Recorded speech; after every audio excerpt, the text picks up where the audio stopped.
2025 Portsmouth Town Council meeting. Emergency evacuation plan. If there is an emergency here, if you would please exit through one of the doors you came through, door back to your left or behind Mr. Reese, and then we'll head across the street to the school department building where we'll wait for further instruction from our first responders.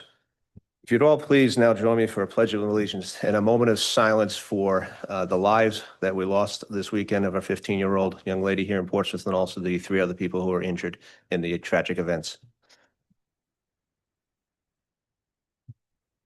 Pledge allegiance to the flag of the United States of America and to the republic for which it stands, one nation, under God, indivisible, with liberty and justice for all.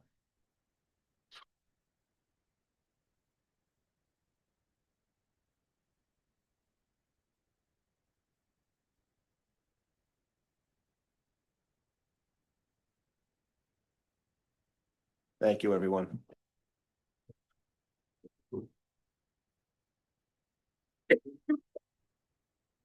I don't normally speak on behalf of the entire council, but this time I will like to express our condolences to the family and friends of the young lady who was lost and also the 3 young ladies who were injured as well.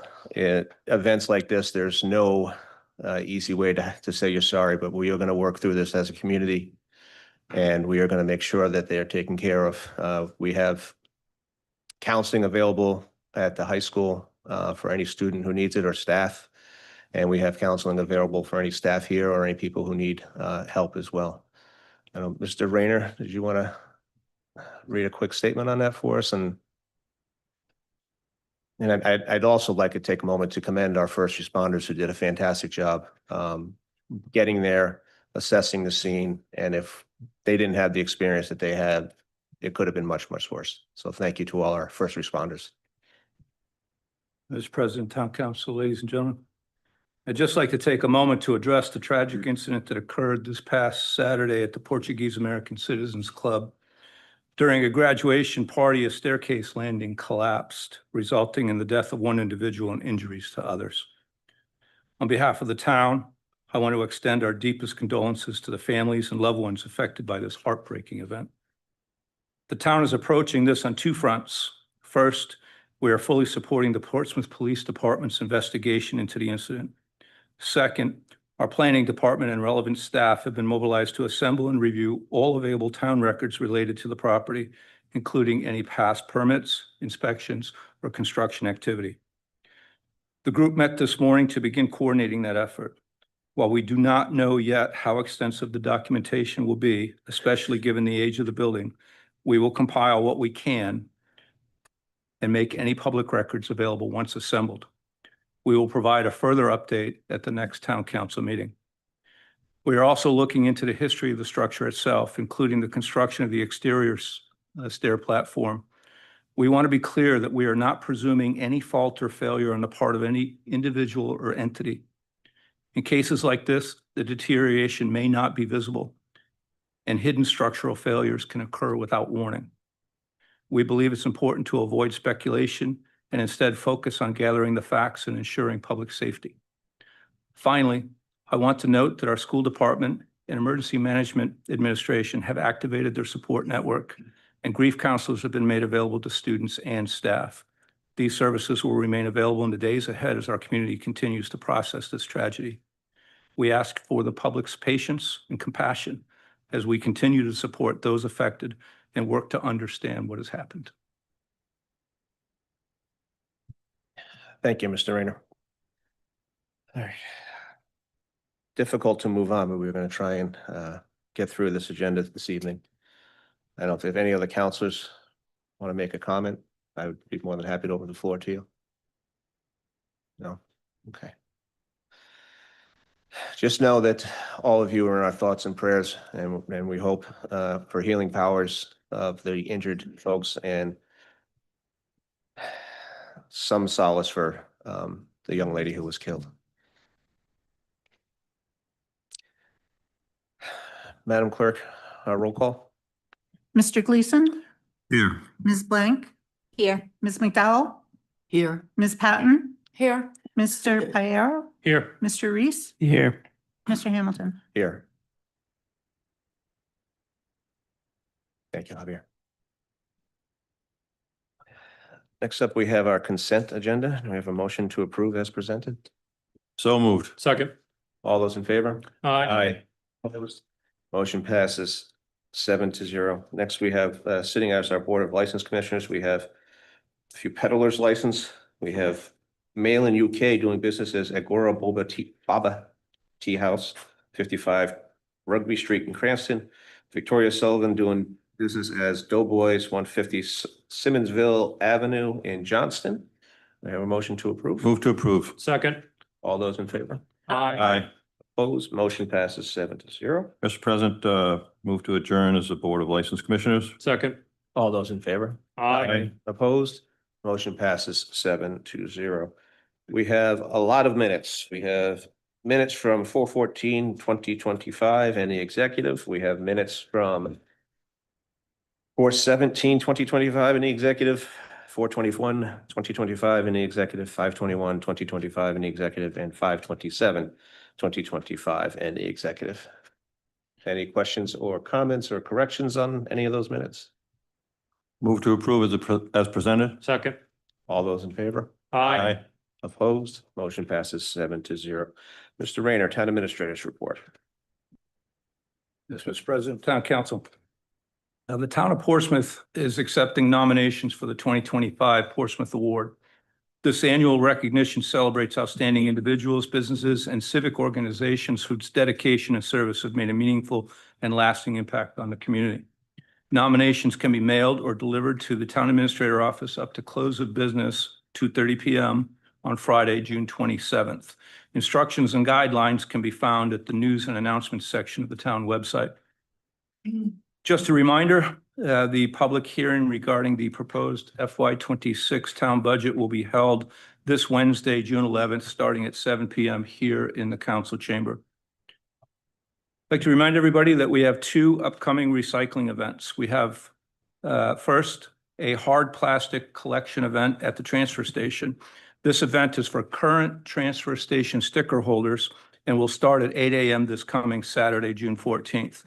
Collections will continue until 12 p.m. or until the container is full. The second is an electronic waste collection, which will take place on July 19th at the Portsmouth High School from 9 a.m. to 12 p.m. A truck will be stationed at the Prudence Island Transfer Station 1 week before the e-waste event. And this collection is open to all residents, and we have coordinated with the school department to ensure that that can take place while the construction on the school roof is happening. The Division of Statewide Planning is seeking public comment on the initial set of long-range transportation plan documents available via link at the town website. The deadline for submitting comments on these drafts is July 11th. The Division of Statewide Planning will also be holding a series of public meetings to share more about these draft documents and offer a chance for in-person and virtual conversations. The dates and times are also available at the town website in the News and Announcements section. The start of the town's curbside waste collection service begins in 3 weeks. Existing waste disposal carts should be picked up by the appropriate vendors before June 30th. Carts should be left curbside after the last pickup service in June, after which your vendors will begin bin collection. Please, for everybody that has subscription service, ensure your carts are empty prior to pickup. Do not place trash or recycling in your empty bins after your last pickup day in June, or the vendors will leave them behind. For those that have signed up for the program by close of business last week, June 4th, your carts will start to be delivered next week. Those that signed up after June 4th will have their carts delivered as quickly as possible. For those that have signed up prior to the close of business on June 4th, trash pickup will start the week of June 30th. For signups between June 5th and June 27th, trash pickup will start the week of July 7th. And for signups between June 28th and July 18th, those trash pickups will begin at the start of week at the week starting July 28th. Trash routes will be posted on the town website next week. Normal pickup days will be Monday through Friday, and then holiday weeks will have a delay of 1 day, which will be annotated on this schedule. As of today, curb signups, there are 2,584. Transfer station at Headley Street has 484, and Prudence Island has 18. As was discussed publicly at a recent council meeting, the Melville Park Committee has been facing growing challenges in maintaining the trails and grounds due to declining volunteer capacity. I met with the committee chair, Steve Luce, and our finance director to explore ways the town could provide additional support. The committee currently has a modest annual budget of $18,000, which remains largely unspent this fiscal year, and the same amount has already been provisionally approved for fiscal year 26. During that discussion, it became apparent that Mr. Luce would soon be available to take on a more active role. I offered him a temporary seasonal position as park steward, to which he agreed. He will serve in a part-time basis, 20 hours a week for a 20-week program with a total compensation cap at $8,000. This pilot initiative will be evaluated at the end of the season to determine its effectiveness and whether a recommendation for a permanent part-time role should be brought forward as part of next year's budget discussions. This is not a new permanent position and does not require additional funding and falls within the administrative responsibilities granted under the town charter. Mr. President, that concludes my report. Thank you, Mr. Mariner. Mr. Rayner? Questions? Mr. Reese? Yeah, I just had a quick question. I saw we got an email that Dr. Kenworthy had provided info on a grant reimbursement for the roof, I believe. Can you update us all on that? It's not a grant reimbursement. It's a reimbursement from RIDE for building construction. Yes. Yeah, this is exactly as was described when the school department came before the council and talked about the reimbursement that we would receive for the emergency funding approval of the roof reconstruction. So we're looking at a reimbursement of $200,000 this fiscal year, $200,000 next fiscal year, for a total of $400,000. And that'll come back to the town itself? That'll go right back into the fund balance. Oh, okay, thank you. Any other questions from the council? Mr. Fitzmaurice? Thank you, Mr. President. Larry Fitzmaurice, 50 Kristen Court. I'd like to ask a question about the hiring of the individual, Mr. Luce, from Melville. I must say that no objection to Mr. Luce at all. But the question that I have is the procedure. The town administrator has gone through the procedures and I've looked through the charter, and that's my issue here. I'd like to know a couple of things here. I believe that these things, when we add personnel to our employees in town government, council is supposed to be approving the position and the funding. And right now, there is no funding line, at least that I can find, in the new budget that begins July 1st. So that's my question. I think that there's a process that we have followed in the past in which councils have approved positions that are added to employment in the town and then written it into the budget. We haven't done it this time. And I'm concerned about that. I'd like to have some kind of a comment regarding whether we've changed something that I didn't know about, but I don't see that. And, certainly what happens with employment, it's the major cost of our government today, as it should be, but it is a serious issue, and headcount is something that we've followed in the PCC for a long time. But it's a concern. We don't want to see casual adding of people to the employment in the town. Mr. Fitzmaurice, this is not an additional headcount person. It's a temporary seasonal hire that we've had in the budget for years.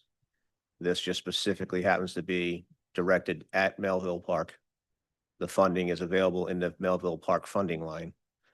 This person is not going to be a town employee. They're going to be a contract employee, just like seasonal employees we've hired through DPW over the past 5 or 10 years. But doesn't the council approve seasonal employees? Excuse me? Does not the council approve seasonal employees? We do not. That is not part of our purview. We have improved some in the past. And I'm speaking now to the harbor master, which is seasonal. The harbor master is not seasonal. It's a year-round job. Sorry, I missed that. The harbor master is not seasonal. It's a year-round position. All right, They so, approved that position because it took it out of the ranks of the police department. It made it civilian. so your understanding of the charter is that the town administrator can appoint people as long as they're seasonal without consulting the council. He just consulted the council. But he's already appointed them, right? Yes, we've done it in the past. DPW has hired people for summer employment. The Recreation Department hires people for summer employment all year long. Well, not all year long, that would be summer employment. And well, they do it all year long, not just summer employment. They do it for day camps. As long as it's not a permanent position that could require benefits and other pay attributes, it doesn't have to come before the council.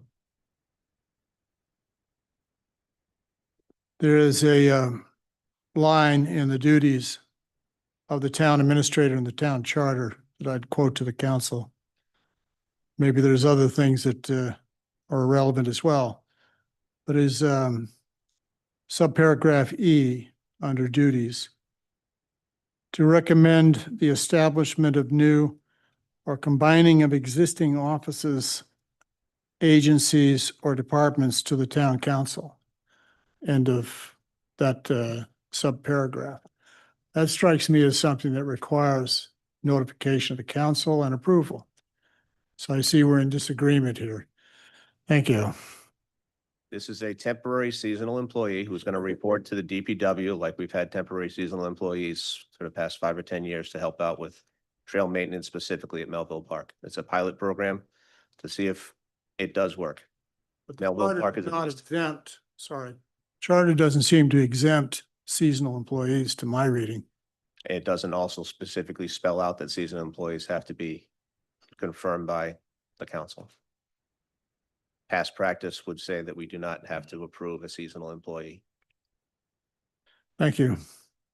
Mr. Mr. President, I do have a question and statement for Mr. Rayner, but I think it would be helpful if our solicitor could just weigh in whether he saw any issues with this procedure.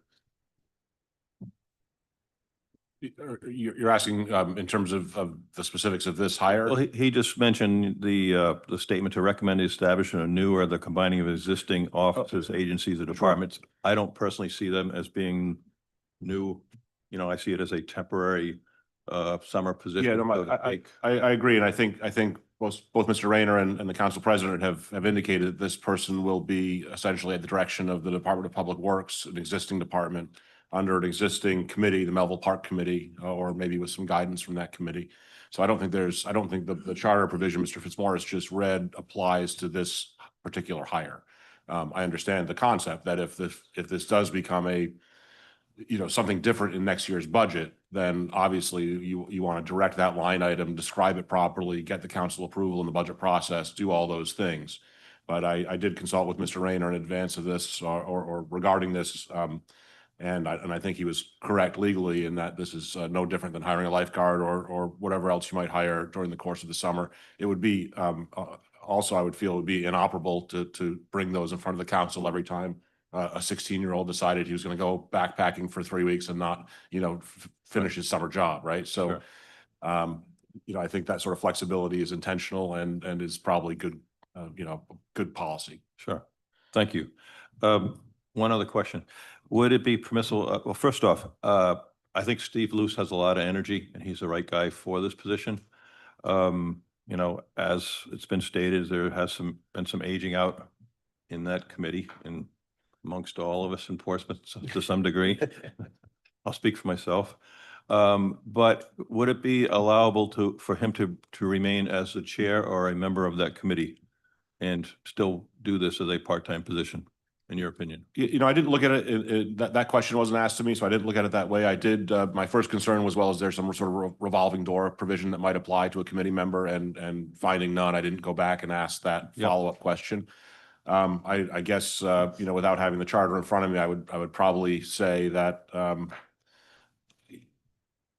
given that there's probably some oversight of that park committee, of this temporary position, again, I don't know the logistics, how it's going to work day to day. That would probably inform the answer. Sure. But I would suspect that it would be easier for him to not put himself in that position. It's out of an abundance of caution, if nothing else. Sure. My only concern is I would like to see the committee continue, and I just don't know whether they have that energy to do so.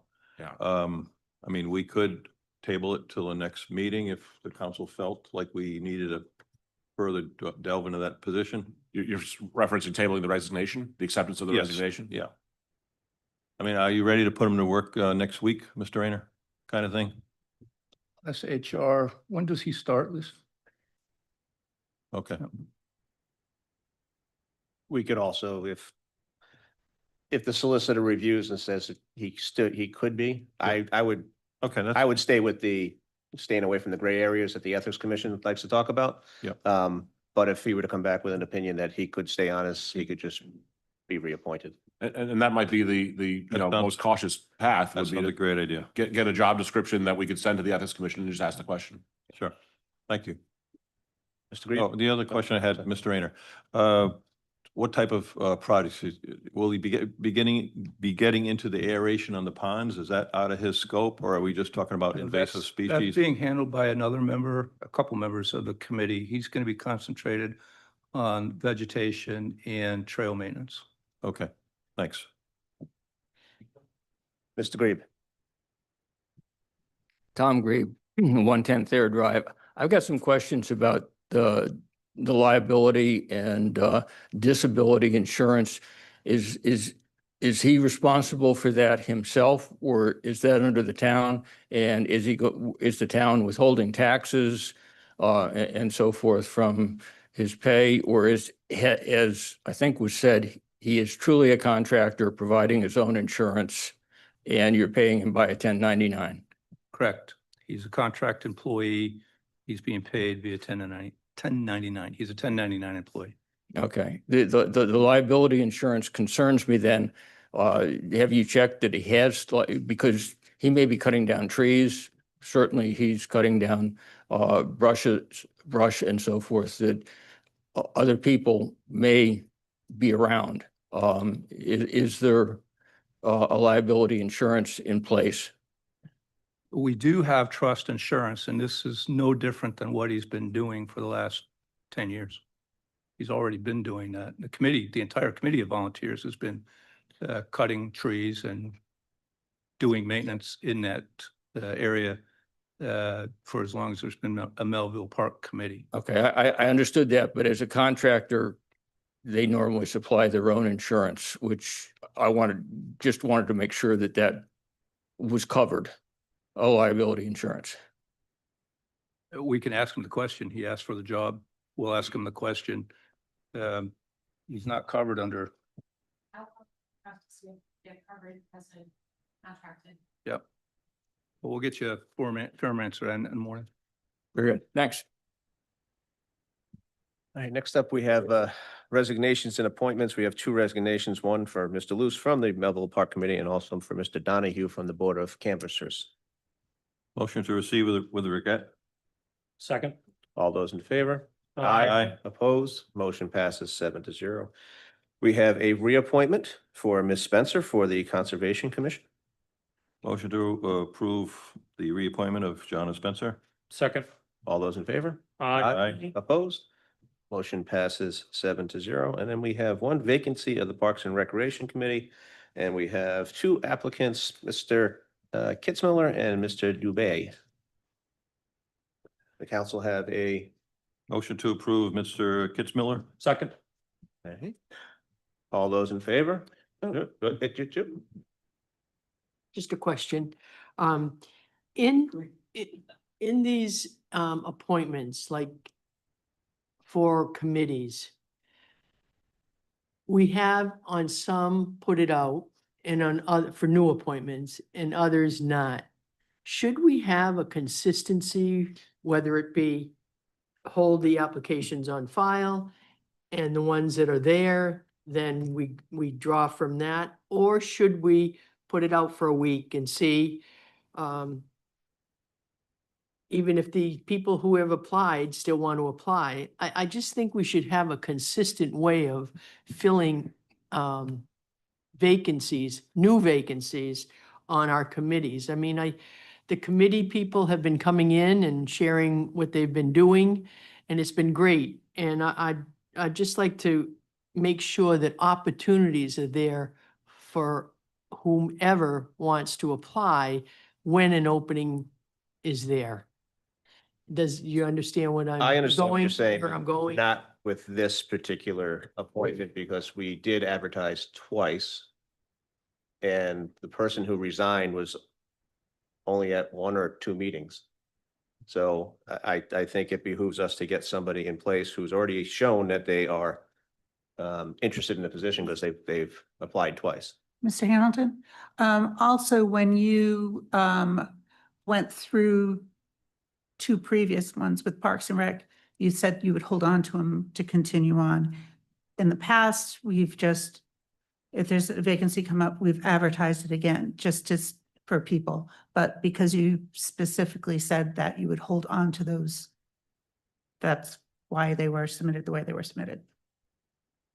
So I have a question. So say there's somebody else that resigns from another, say this committee or another one. Would we go through every application that's on file before we post a job? I mean, We opening? haven't been keeping, once a position has been filled, we've not been keeping them. You specifically asked for the Parks and Rec to be kept on file, and that's why we had those. But normally we don't, because so many people decide, you know, we're not going to do it, we are going to do it. So we just advertise it again with the understanding that if they're interested and it comes up again, to reapply.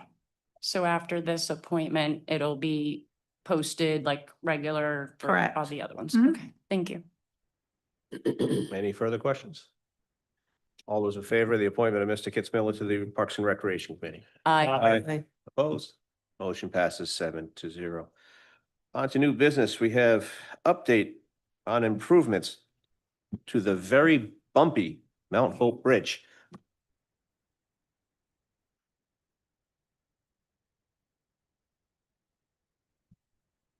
Good evening, Ms. Silveria. How are you? Good evening. Fine, thank you. Thank you coming out on this wonderful, very gray night here in Portsmouth.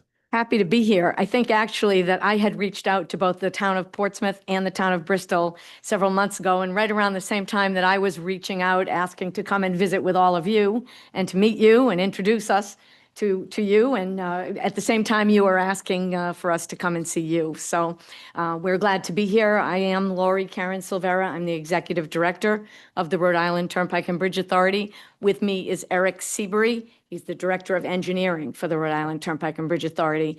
It's been a while since we've come before you to give you an update. As you know, we are responsible for the maintenance of the beautiful 96-year-old Mount Hope Bridge.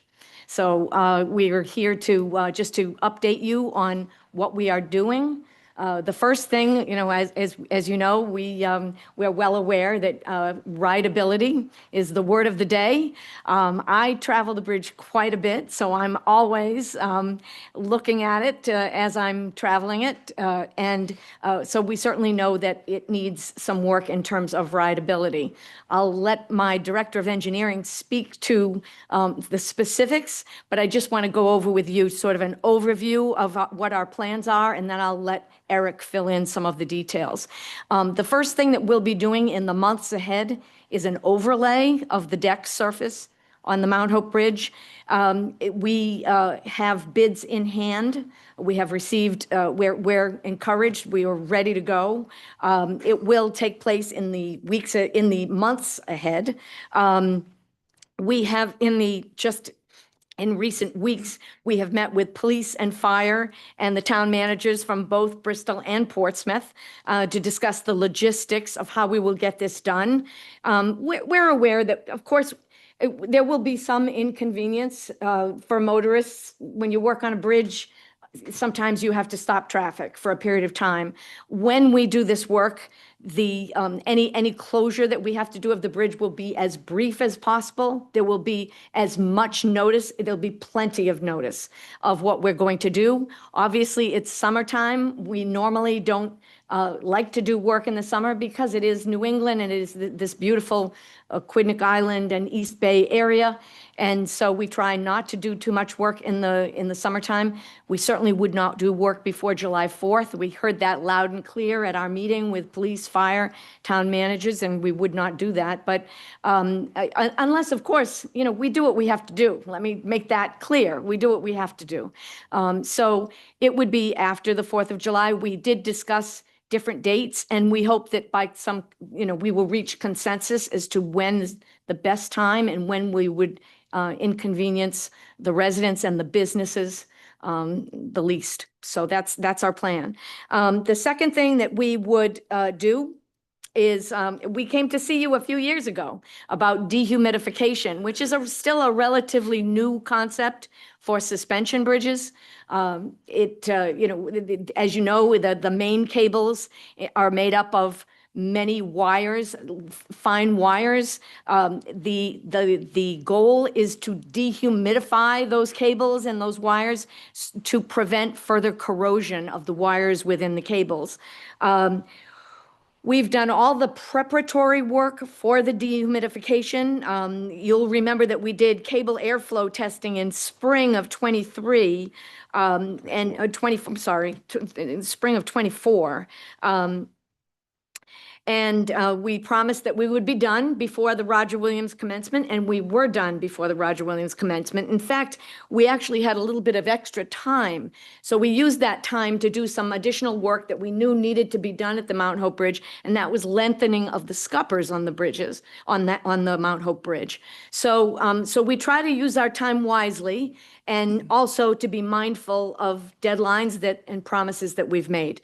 So we finished the cable airflow testing last spring. We went out to bid. We have the design of the system is done. We have gone out to bid for construction of the actual system, and those bids are due beginning of July 9th. So that's the second major project that we're doing. That one, by the way, has a Protect grant that we obtained from the federal government for $17 million.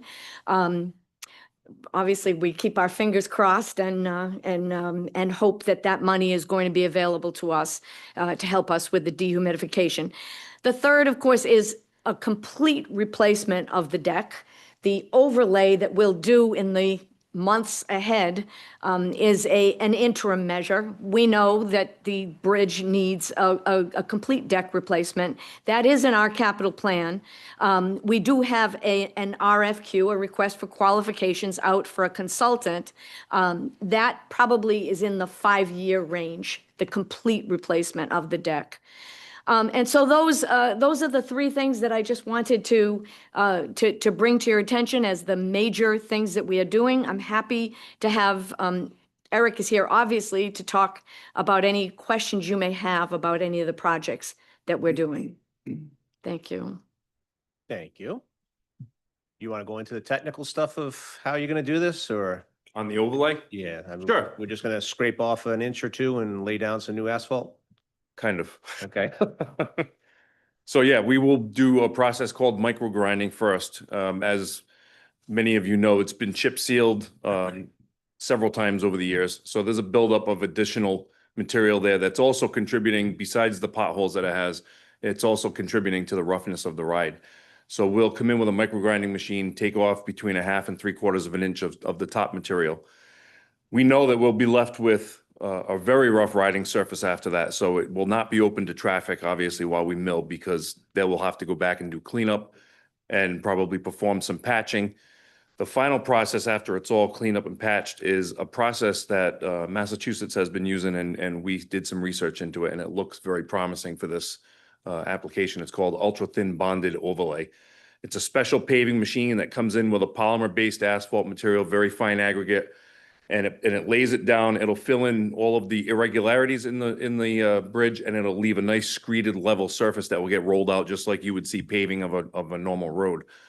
The contractor anticipates doing 1 lane at a time, so right of center line and then come back and go the other way. He cannot go curb to curb. The milling machine isn't that wide, so they have to make a couple of passes that way. They'll pave one way, and then they'll do the other lane going the other way. In the end, what will happen is you'll have hopefully this real nice riding surface that that bridge probably hasn't seen in many years. So Do you anticipate doing this work at night or during the day? both, Both. both. So residents around the area could expect to hear a lot of noise for a few nights. How long does the process, do you think, is going to take? Couple, 3 days? Contractor has indicated that he had built in about 30 hours per lane into the job. Okay. And that would be round the clock work, because once you start, you have to just continue to go, or else you'll have the bridge closed even longer. As I said, you know, once you mill that machine, that surface off, it won't be passable by vehicles, including, you know, first responders. They would have to use the other side if they needed to get across in an emergency.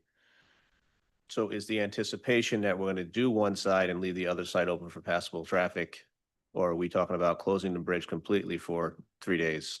So those were some of the options that we discussed when we met with the police chiefs and the fire chiefs and the town managers. And the talk at this point was doing a full closure for the period of the work and then getting it open after the full closure. And depending on the length of the closure, that would mean either 2 weekends or potentially 1 long weekend if people desired to avoid 2 closures. I'm assuming that you've done traffic counts, and traffic counts are higher on the weekends rather than the weekdays, or the weekdays higher traffic counts than the weekends? We don't really see much of a difference. You know, we don't have specific traffic counters out there, but I mean, the traffic is probably equal. There's just different people. There's people during the week that are mostly commuters, and during the weekend, obviously more leisure travel, so. Mr. Reese? I do have a question. You're talking about micro milling and repair of the existing surface. Yes. I want to know more about the entire deck replacement, because that sounds like you're going to have to close the bridge. I can't imagine how you do it any other way. The deck I replacements. want to know the details on that. Okay, so that was why we went out to RFQ to select a consultant. Even though we're talking 5 years down the line, we want to start planning this process. So we said, let's go out, we'll select a consultant and we'll start to look at what our options are for the deck replacement. And obviously, one of the biggest things is how are we going to do it, right? It's going to be, one of them will be what type of deck replacement, what's going to come out of the bridge, what we put back. And then the biggest thing is. 'Cause you're talking to going constructability. down to right down to the steel. And it just, so, That's right. okay. That's right. You'd be taking out, what's there right now for a deck is you have steel stringers that are part of the deck system, and above that, steel grate, which was like the old Jamestown Bridge. That was infilled with concrete and overpoured by 2 inches above that grate. And what's been happening over the years is there's been some delamination at the level of the top of the steel grate, and that top 2 inches of unreinforced concrete is popping off in spalls, and that's just been chronic, you know, as of late. So all of that would come out down to basically the floor beams, and you'd come in with a whole new system. Yeah. Yeah, That's pretty extensive. it's very extensive, yeah. So once again, what's that timeline look like? And if you're going to know, you're going to build Yeah, we don't- you're going to build us a temporary bridge, get the We, Army Corps in there? we don't know the timeline yet. That's, again, that's part of, That that's sounds part of like- our engagement. That sounds like a year's worth of closure. Well, we're not sure yet. Yeah. There could be options, you know, we've kind of spitballed different options. We've looked at what other agencies have done. Halifax Harbor Bridges, for example, did a superstructure replacement of one of their bridges, and what they did was they did weekend closures, where they came in and they actually replaced 2 complete sections of the bridge over a weekend, pinned it to the old section of bridge and had it open to traffic for the Monday to Friday commute. Came back the next weekend, did 2 more sections, and this went on for a period of time, obviously, until they worked their way across the bridge. So there's innovative ways to look at doing it, and that, you know, that certainly would be one of the options that we Well, you would got to study. do it right. Absolutely. It's a long trip down. Absolutely. And that's why, you know, we're looking long-term at complete deck replacement. The deck right now is safe, but the problem we're having is trying to maintain this deck is just, it's not feasible at this point, you know, just trying to get the rideability back for a while we can do. But long-term, the deck really lends itself to needing replacement. It's been since 1985, so 40 years old. Mr. Perry? Thank you, Mr. President. To kind of piggyback on Councilman Reese's questions about deck replacement, and I would say probably a little bit more of a pressing concern, especially for those of us that live near and travel over the bridge, is the bridge safe to use considering the fact of how much work needs to be done to it? Yes. Because God forbid, we have our own little mini Washington Bridge disaster that happens here, our own little Tacoma Narrows that if anybody wants to see something scary, go ahead and watch videos of that. The bridge is absolutely safe. That's why I made the mention that even though we're looking at deck replacement, the deck is safe. It's more about trying to maintain the deck in good condition over the long term and maintain the rideability. It was just recently inspected in over the October, November timeframe. The consultant put together their report. You know, if there were any significant findings, they would have been on the phone with us instantly. Think about the bridge in Memphis, the I-40 bridge in Memphis. They found a crack. The consultant had to call right away, and we didn't have any of that. We saw typical results of the inspection. You know, I mean, it's a 96-year-old bridge. You've got section loss in some of the steel that it's all been tracked. You know, it's all been documented. We track it. We monitor. If we see repairs we can make in-house, we'll do them in-house. If there's something that needs to be done that's at a larger scale, we'll program it right into our capital improvement program as a project to go out to, you know, a bigger bid. So, but no, the bridge is safe. Absolutely. Thank you, Mr. President. Thank you. Ms. Mike. Hi, thank you so much for coming here today.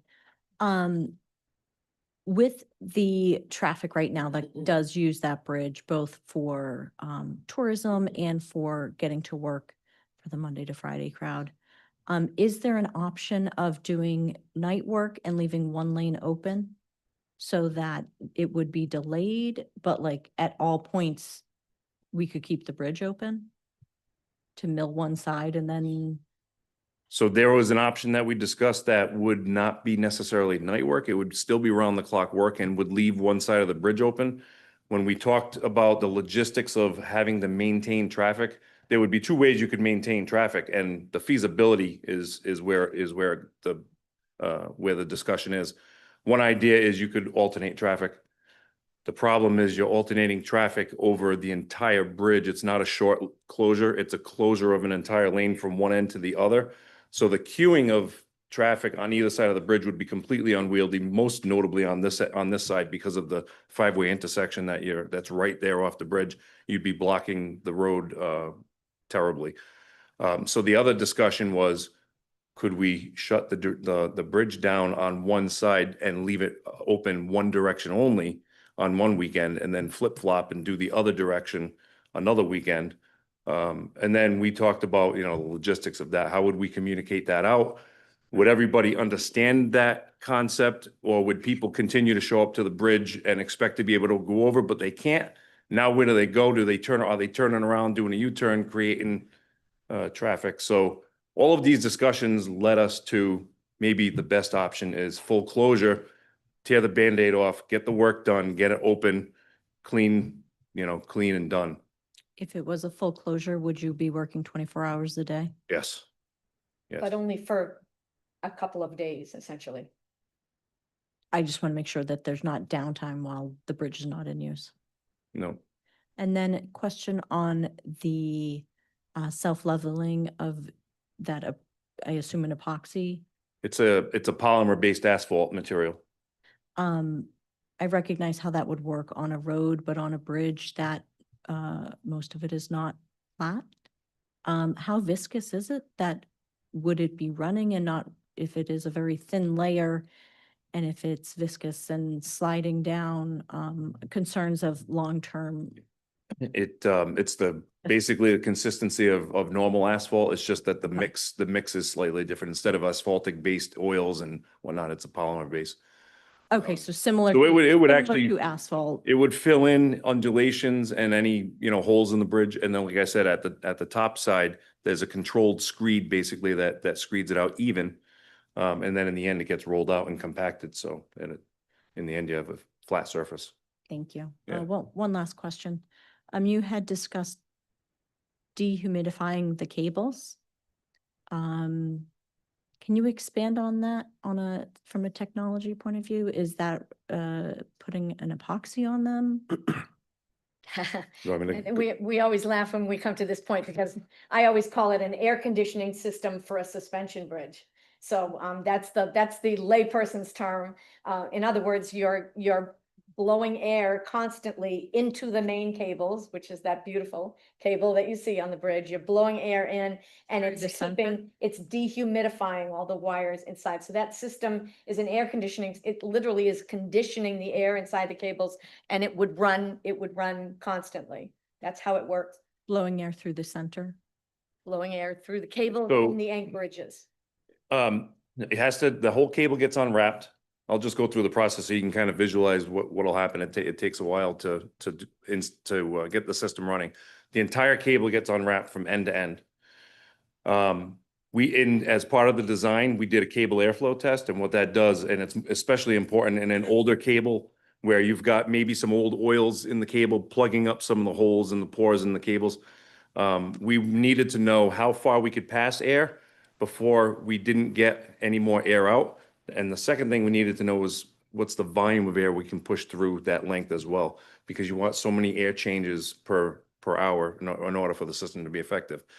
In the end, what we ended up with was a spacing of injection and exhaust ports. So you would start at one end of the cable, you'd introduce an injection port. You would put your exhaust port at the calculated distance that you can blow the air.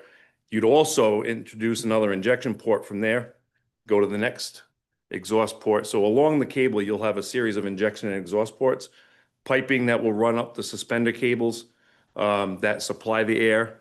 We'll have sensors on it that tell us what the air volume is coming out of the exhaust ports, what's the humidity level. We'll be able to view it all on an electronic SCADA system of sorts that you can make tweaks to the system until you get everything dialed in. But after those ports are installed, you have to also wrap the cable with an airtight wrap. So it gets all new wrapping that's airtight. And then when the system's commissioned, as Lori said, you're blowing dehumidified air in. The goal is to get it to 40% humidity or less. And at that point, any corrosion that's happening stops in its tracks. So will this be continuously blowing through the lifetime of the bridge? That's right. And that is. The intake ports that you had described, is that air conditioned at all? Or are you pulling? The air going into the injection port comes from a conditioned plant room. So the air gets conditioned inside a plant room, follows the piping, goes into the injection port. When it comes out, there's no piping. It's just exhausting to open air. But it's being air conditioned prior to and getting to a low humidity prior That's right. to. blowing. That's right. you. Yeah. Has this technology been used on other bridges in the state? It has. It started in Japan in the late 90s. It was brought over here around the early 2000s and slowly started to get implemented. I think to date, there's only about 7 operating systems in the country. So we're one of the first 10, to be implemented in the country. One thing to note is every single new suspension bridge built today, part of that construction of the bridge includes dehumidification systems from day one. So it's the accepted new technology to maintain suspension bridges and cable stay bridges even. One of the bridges that has a dehumidification system now is the George Washington Bridge, opened the same year, 1929, as the Mount Hope Bridge. When they did that system and also did other improvements to the George Washington Bridge, the press releases said they expect to get another 100 years out of it. So, And that's the George Washington Bridge in New York, not in our New York, Washington that's Bridge, yeah. correct. Yeah, ours doesn't have that. Ms. McDowell? One question. So once the overlay is done, will that alleviate the shaking that happens on the bridge? No, the shaking on the bridge is actually normal. If it wasn't shaking, I'd be worried. Suspension bridges are made to move Yeah. because your bridge deck is essentially hanging off of the cable. So it's normal for it to move. I know it freaks certain people out. Especially if you're stopped in traffic, which is when you notice it. But Mount Hope Bridge, the amount of movement is it's a slender 2-lane bridge, so it's going to move more than say the Newport Bridge. Although there's plenty of movement on that one if you stop on that one as well. But it's very normal. The old Jamestown was much more fun. Yeah. Yeah, That one swayed. So this. that one's swayed also. That's right. Yeah, because those grates were open, right? So the shaking of the Mount Hope Bridge will never stop It because will of the never stop. type of bridge it is. It will never stop. Yeah. Okay, If it stops, I would be worried. okay. When you see a cement truck coming, you can feel it. Yep. All right, so at this point, your thought process is sometime in the month of June, July or August, we're gonna have a 72-hour shutdown, give or take, of the Mount Hope Bridge to mill and overlay both sides. I would add September to that. Okay. You know, we're going to continue to work with first responders, police, fire, town managers, our contractor to get the best time to do this. As I say, we try to keep in touch with your business community, make certain that everyone's on board and choose the best date that we can. Obviously, we would not do this, as I say, we wouldn't do it around the 4th of July. We wouldn't do it as the students are moving into Roger Williams University. So it could be right after Labor Day also. Whatever will be, we know that this has to be done. We have to do the work, we'll get it done, and we'll do our best to inconvenience the users of the bridge the least amount possible. So we also have, children that come across on school buses, so September could be an issue as well, so. Right. Okay, any other questions on? I do have Yes. some questions. Mr. Wilson? The overlay project sounds a lot easier than the dehumidification project, so I'm sure you can handle that okay. Regarding that, what is the thickness of the deck? The concrete itself, is that a 4 to 6 inch? Well, so you've got the thickness of the steel grid The plus steel. plus 2 inches. So But the it's- steel, but the only structural portion of the deck is that steel grid. Right, That's the only part of and that's actually everywhere we've exposed that and seen that steel grid, it's actually in good shape. It's only the concrete on the top that's deteriorated due to a shear plane that's developed and it basically just keeps popping off. So if you were to go out there and try to make repairs, you can literally chase those delaminations farther than you want to. So we have to be careful not to chase them because we'd like it to stay intact as much as possible. But it's a 2-inch, that thickness is a 2-inch overpour and it's unreinforced. So there's nothing holding it to the steel grid underneath other than the concrete that's buried in the grid itself, which doesn't really go anywhere. I thought you said 2, and it blows my mind that it's only 2 inches thick in general. No, don't be nervous. I know it was probably during the time of RIDOT's ownership, but I know they did test patches of different types of concrete. Do you know what you're using for a product in the future? For the new For the new deck? deck, yeah. That really depends on what type of deck we go with. I see. There's a type that we're looking hard at right now called an orthotropic deck. That's a completely different design. It would be supported off the floor beams. But the top surface of that is essentially a steel plate. Gotcha. So that whole part of the deck is steel, including some trapezoidal boxes underneath that provide the support. But that steel plate needs material on top. Agencies, we've started looking into this, and this will be part of our study with our consultant that we hire. Some agencies have used asphaltic materials, some have used polymer materials, some have used concrete materials. We'll be reaching out to these agencies to see what have they used, how has it performed, what are the challenges? This will all go into, our study of what type of deck we want to design. So there's options. Let's leave it at that, Okay. and we'll be looking at all of it. Thanks for coming in and doing this presentation. Thank You're you. welcome. Thank you. I'm sorry, I'll try that again. Any further questions? I have one question, because it's been brought up a lot. It's not about deck replacement, it's about the Easy Pass. And folks being able to get in touch with Easy Pass and being able to correct mistakes on their bills, namely being charged $60 for a one trip over the bridge because they haven't gotten the notification that they went over the bridge and it didn't trigger. Is there any way or anything that you're doing to help folks be able to contact Easy Pass, the Turnpike and Bridge Authority, to clean up their, like, an email address would be great. Yes, so we have, and anyone can email me. I actually return phone calls from customers. I'm happy to, anyone who has an issue can feel free to reach out. We are taking a number of steps. There are several things that are contributing to this issue. We have a very high volume of calls into our call system right now and visitors at our walk-in center. We put out a press release just tonight that gave email addresses that you could send a dispute to or send your issue to, and we will respond. Right now, the phones, there's no question that the phones are taxed with phone calls. The other thing is where the smishing that has been going around, and I'm sure there probably isn't a person in the room that hasn't received one of these texts on their cell phone.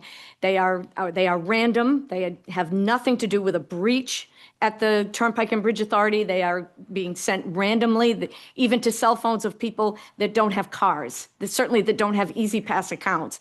But they're just, but the problem is that many people are calling us. So I sit in my office and I listen to those who are answering phones just outside my office, answering call after call after call and saying that text is a scam. We do not text you for payment. We will never do that.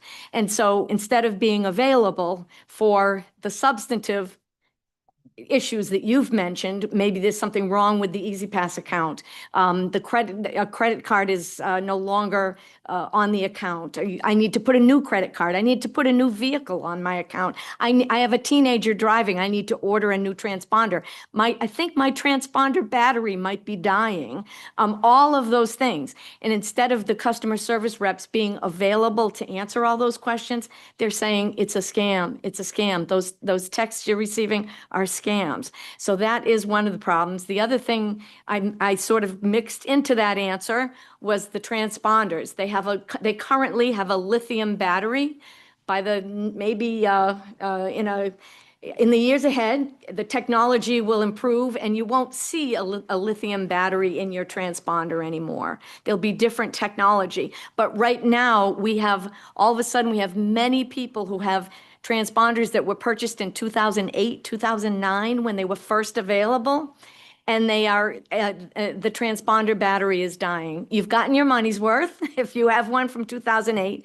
But even if you aren't having problems with it, I would suggest that you think about replacing it. It's $10 to get a new one. And if you've had it since 2008, you've done okay. Sometimes one of the indications, if you're checking your account online, one of the indications is that you're getting charged. If you're a Rhode Island resident in a passenger vehicle, the charge is 83 cents. But the regular charge is $6. If you're seeing $6 charges, $3 per axle, when you usually are charged 83 cents, and if you're seeing them one way and not the other when you go over the Pell and back, then you may want to think about the fact that you may need to check your transponder to see if it's operating correctly, and you may want to buy a new one. Yeah, very good, thank you. Which you can do at AAA, but that's. AAA, we also just bought for the three most popular AAA offices for Rhode Island Easy Pass business, which would be Middletown, Warwick, and Salt Pond Plaza in Narragansett. We just bought them handheld transponder testers. So you don't have to come to Jamestown to have your transponder tested. You might want, my suggestion is that if you bought it, if it's 2008 or 2009, just replace it. Just skip the trip to, if you want to see how it's tested, you can visit one of those locations or come to see us, but you might want to just order a new one. So we are doing everything we can possibly do to take care of this issue of a high volume in calls and visits. I see I've struck some interest. Ms. Blank? Is there an opportunity for your department to go through and see the transponders that usually are charged 83 cents and now being charged $6? To proactively reach out to our citizens? We are doing that. We are right now making certain that we make all the corrections that are coming to our attention. When we are a small staff, but we have done that in the past. We have proactively reached out to people that we see are traveling with no Easy Pass, and we know that they could save a lot of money. So we have done that. Right now, we are strapped in terms of how the staffing that we have. But yes, we will try to do that. You know, whether we can actually, you know, run, we have a new system that has many bells and whistles that we think are helpful to our customers. We're always concerned about cybersecurity. We think we're first in class in terms of how careful we are with a very large payment card system that we have. We have so many people's credit cards on file with us. So we do, we make certain that that's our first priority, and we have implemented all these changes that we think are good for our customers. But again, we've had a few bumps in the road as we roll out some of the improvements. But I hear you, and if we can do that, we will, you know, reach out. I don't know that we can do that right now, but certainly we are responding and urging people to look at their accounts. And if they see that, the other thing is if you're seeing replenishment of your account more frequently than you used to, that would be another sign. Let me just go on the website and look at my account and make sure everything's okay. So I'm hearing that you have staffing to reach out when somebody doesn't have an Easy Pass to help get them signed up, but you don't have staffing to look at changes. Believe me, we are ramping up staffing and doing everything we can. Right now, we're making certain that no one gets charged more than they should be charged, than the correct charge. So it is difficult to do everything. But in the weeks ahead, I think you will see a great deal of improvement in how we are handling both the walk-in center and the call center. What will be changing in the next? Well, upcoming we're months? ramping up the staffing and supplementing the staffing with help. Thank you. Thank you. Mr. Sparrow? Thank you, Mr. President. Looking at the bill is kind of the perfect segue to my question. And I, because of a Facebook post, actually had to look at my account because I was one of those individuals that have had a Portsmouth address since I've applied for my Easy Pass, but was not getting the discounted rate. So when I was crossing over the bridge, I was getting charged the full rate. And that was happening until, honest to God, probably the beginning of this year. Given I don't cross the bridge that often, I work in Providence. But is that something that the department is looking at automatically enrolling individuals into that discounted rate? We have terms and conditions, and they tell you if you are a Rhode Island resident, these are the documents that you need to submit in order to qualify for the Rhode Island rate. And if you submit those documents, you absolutely are enrolled in that program and you get that discount. So. Okay, we'll have an offline discussion because there was something about that entire situation that just didn't happen. But it's more, I just want to make sure people know that they have to do certain things in order to be able to get that discount. But thank you. Right. Thank you very much for coming you. out this evening. We appreciate it. you. Anything you can do to abbreviate the shutdown of the bridge would be greatly appreciated. It's a lifeline for a lot of people for somebody who works in Bristol who has to commute now through Fall River for a couple of days, it's going to be a headache, or vice versa. Understood. Thank you very much for coming. Thank in you. tonight. Thank you. All right, next up, we have new business 2, which is a public hearing for request a approval for a variance of the sound limits set forth in codification ordinance to 257 noise for an event to take place at 933 Anthony Road, July 12th, 2025, from 6 to 10 p.m. It's going to be a block party at the Common Fence Point Improvement Association. Mr. President, I will be recusing myself from this. Mr. Gleason, yes, sir. And I will move it as presented. Well, you can't yet. We have to have a public. Oh, I'm sorry. I thought we were. Motion to open the public hearing. So moved. Second. All those in favor? Aye. Motion passes 6-0. That's what I was doing. All right. Is there anybody here and or online that would like to talk about this? Hearing none. A motion to Should close. we have a not to exceed number? I know we've discussed. We're going to close the public hearing and then we'll do that Yeah. part. Motion to close the Thank you. public hearing. Second. All those in favor? Aye. Motion passes 6-0. Now, we can do the same attributes that we've done on every other noise ordinance, which is for the 75 decibel limit. The only other thing is we have cut other ones off at 9:30. So do we want We to, were trying to get the 10:30 ones to 10. I don't it remember. was 10:30 to 10? Yeah. Okay, This is 10. okay. Keep it all the Is there a same. motion from this council? You're not gonna get it from me. So I'd like to make a motion to keep the time to 10 o'clock and set the same decimal at 75. Second. Second that, yeah, that's what I say. All right. Thank you. See what happens when you leave, Mr. Gleason? All right, any further discussion? All those in favor? Aye. Opposed? Nay. Motion passes 5-1. Come on back, Mr. Gleason. Next up, we have a presentation from the Newport, Greater Newport Chamber of Commerce for Programs and Economic Development Initiatives from their president, Erin Donovan Boyle, who is online this evening. Good evening. How are you, Mr. President? I am well. Erin, how have you been? I am good. Starting my video. Here we are. Well, I appreciate the opportunity to introduce myself and talk a little bit about the Chamber as well as our Regional Economic Development Division. I first wanted to thank you. I know I was scheduled to be in front of you all a couple of weeks ago, but thank you for understanding since my father had surgery to push this out until this week. And he is doing well. So I will just take a few minutes to give you an overview. I know a lot of documentation has been provided to you by way of background, so I will jump right into the program and then open it up for questions if that's okay. Sounds good. So, excellent. So again, my name is Erin Donovan Boyle. I'm the president and CEO of the Greater Newport Chamber of Commerce. I am coming up on 10 years being here. On June 15th, it will be my 10-year anniversary.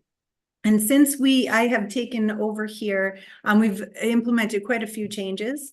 We have redesigned our entire operations to focus on 4 primary areas, all with the focus of supporting regional economic development and the broader business community.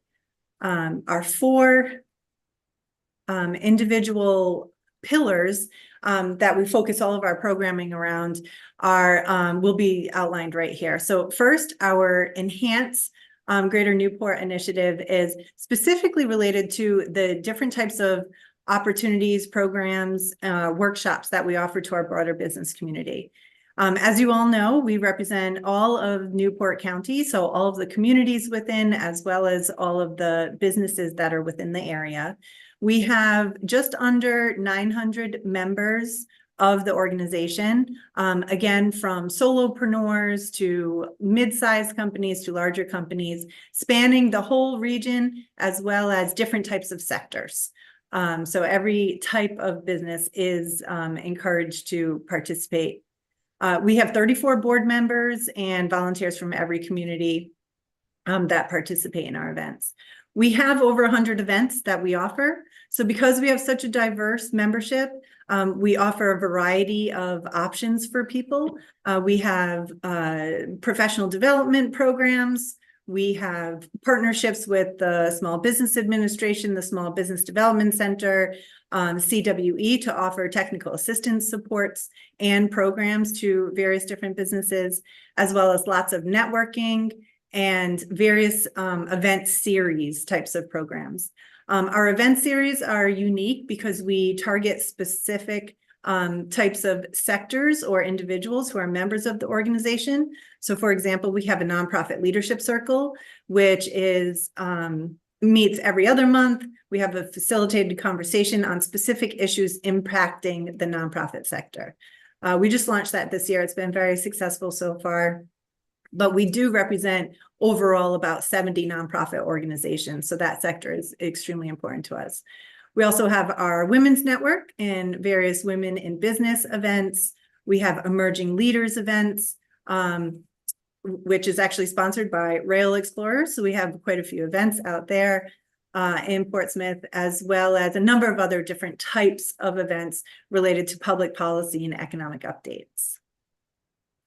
One more thing I'd like to just mention, we also offer a 401k retirement pooled employer plan.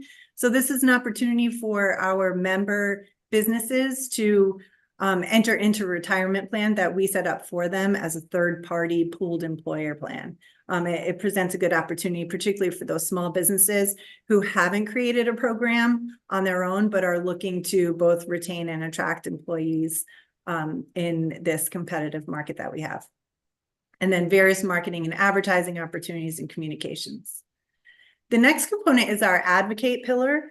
So this specifically is to help support the broader business community, particularly the industry sectors that are primarily located in our region.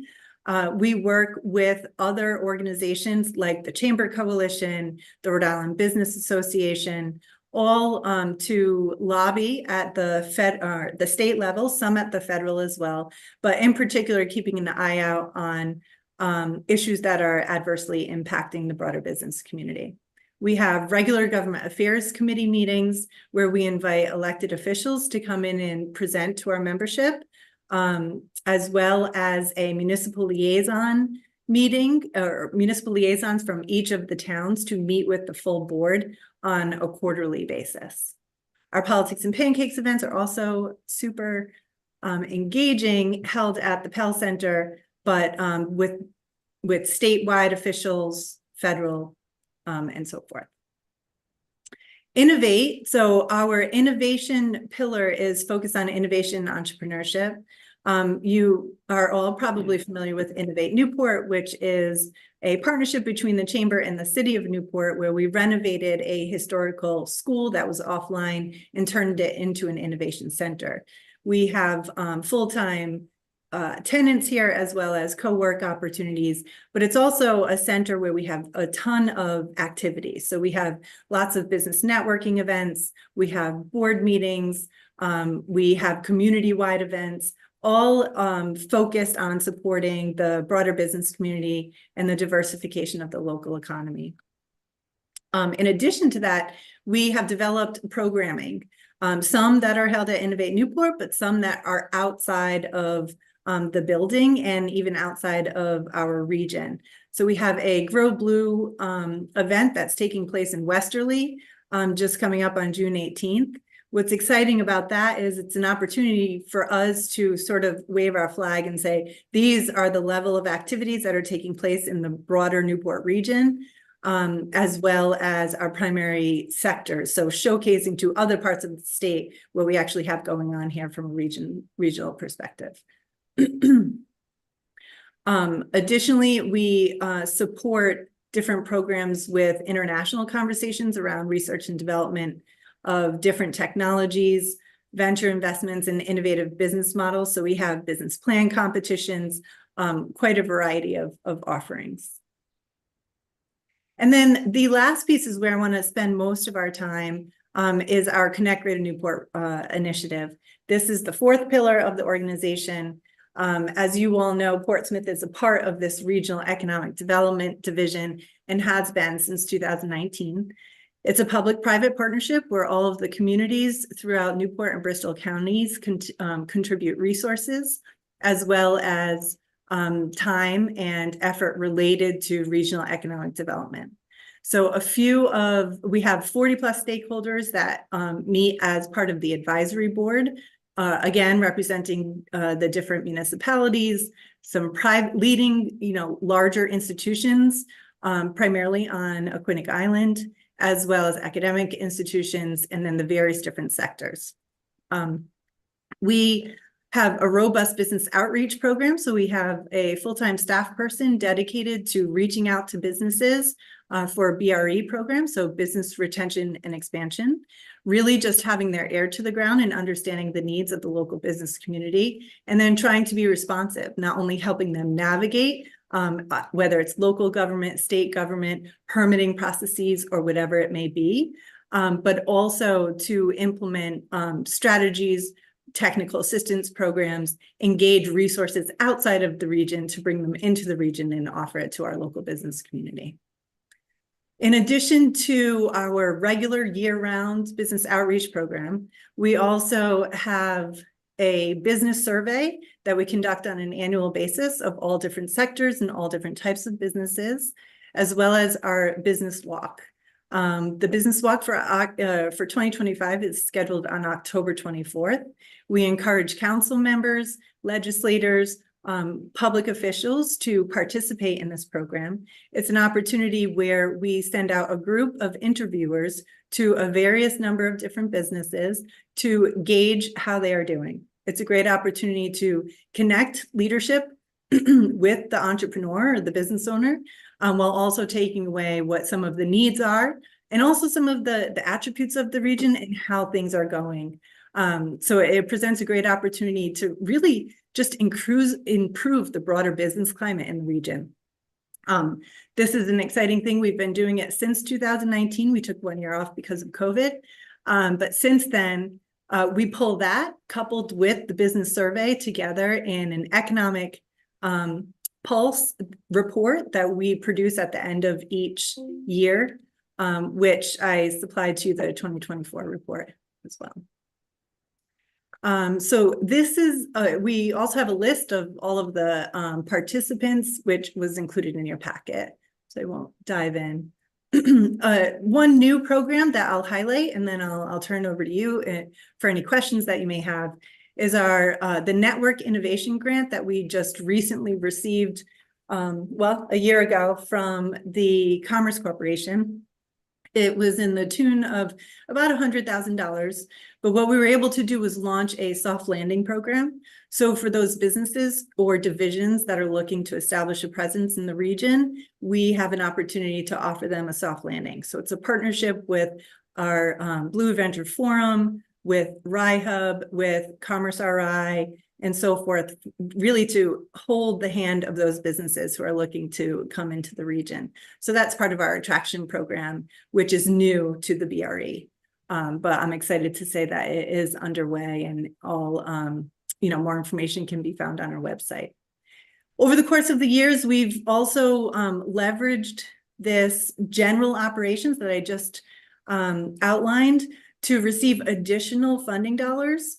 So the Van Buren Foundation, Rhode Island Foundation, and the federal government, Department of Defense, have awarded us grants to do various different studies that help or impact economic development and help the broader community in various different ways.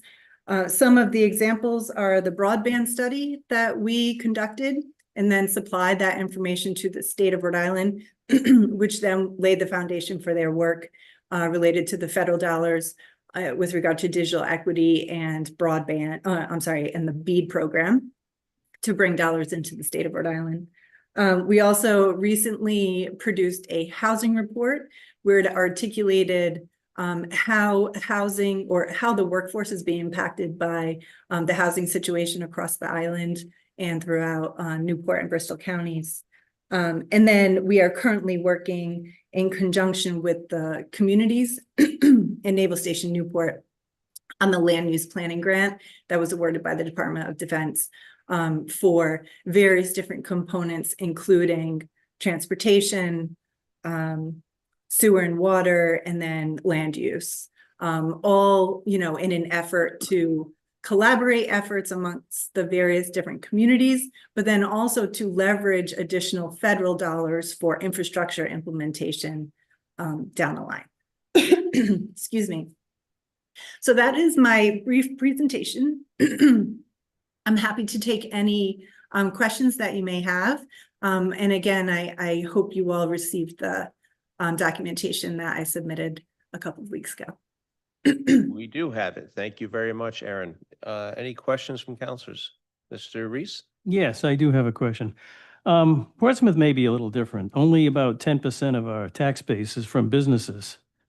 And I really don't even see what Portsmouth is going to get out of being part of this. I don't think the dues don't seem to be commensurate with the low return on the funds spent.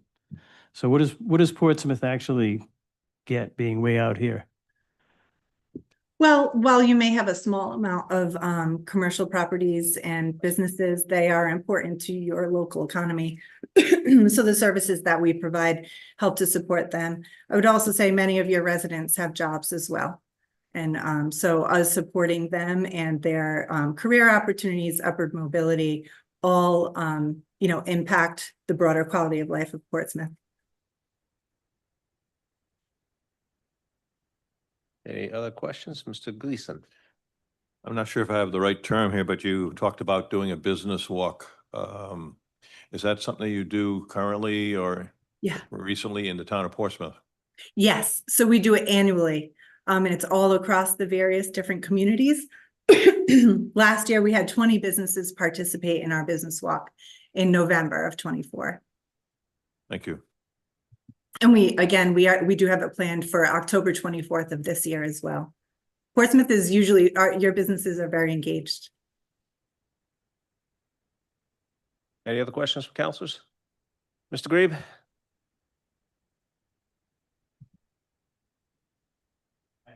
Tom Reed, 110 Third Drive. I believe during the budget season, I asked about this particular line item. I'll start over again. Tom Grieve, 110 Third Drive. I believe during the budget season, I asked about the this particular budget line item.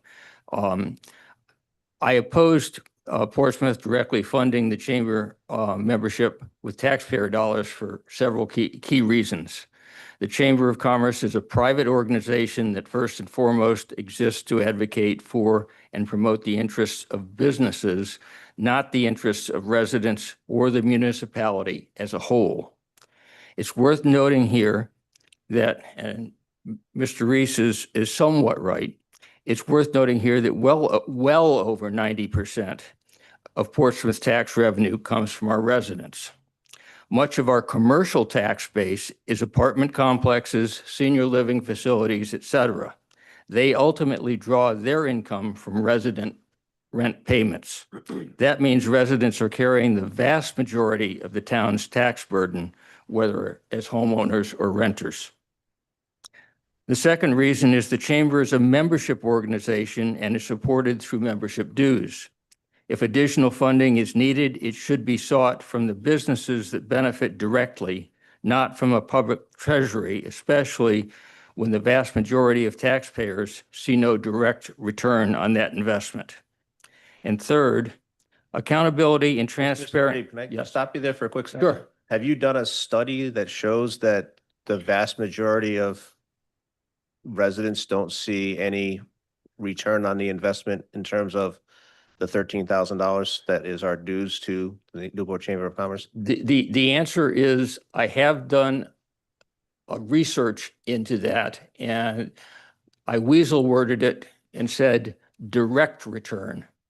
And that is correct. I will back that one up, that there is no direct return to the taxpayer in such things as the core public services or representing the broader community's needs. That's what I'm talking about. Yes, there are indirect, as Ms. Donovan Boyle, sorry, said, in terms of a more vibrant economy, has many indirect things that it will help residents, but it's not a direct, as I said in my statement. The third one is accountability and transparency. They are most critical when public funds are involved. The Chamber, like any private organization, is not subject to the same oversight, financial disclosures, or public input requirements as a public body. After our prior experiences with private organizations like Clean Ocean Access and AIPC, I think Portsmouth should be very cautious about allocating funds to private entities not subject to the Open Meetings Act or the Access to Public Records Act. To be clear, I am not opposed to the Chamber of Commerce as an institution. It does play a role in supporting business development and improving the economic vitality. What I oppose is the use of public tax dollars to subsidize its operation. That is particularly true when those funds are budgeted through an embedded cost in a town department's dues and membership line item. There, the public cannot easily weigh its value compared to the other civic initiatives. Such a determination would be much better made and more transparent in the civic support section of the budget. I believe Portsmouth should maintain a relationship with the chamber. I would fully support having a non-dues paying liaison or an ex officio representative. I believe that's how the Navy does it. Portsmouth should maintain an open dialogue and collaborate when our interests align. But there is a line between cooperation and direct financial support that I do not think should be crossed. I urge the council to keep our residents, who directly or indirectly provide over 90% of our tax revenue, as the central focus of your budgeting decisions. Residents' needs, not private organization desires, should guide how our public dollars are spent. That's it. Thank you. Thank you, Mr. Grebe. Ms. McDowell? Mr. Grebe, I have a question. So did I hear you say you would be in favor of supporting this organization in terms of a budget item if it was in the civic area, if we noted it in that? Is that a fair statement? It's a semi-fair statement. Okay. I would like to see this aligned with the other civic support areas, and I might support it if I thought it was the best of what we had been requested for. This is, quite frankly, it wasn't even visible in the budget. And to me, that's a problem. I think that if it was in civic support and the council thought that it rose to the level of support versus others, yes, I could see that. I personally don't think it will, but yes, I would support that as the process for putting it in, as opposed to putting it in a line item which is not detailed.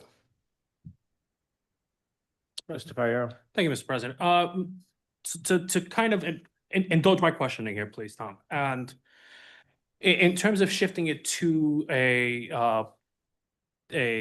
line item in the, why am I, my words? Civic support. Thank you.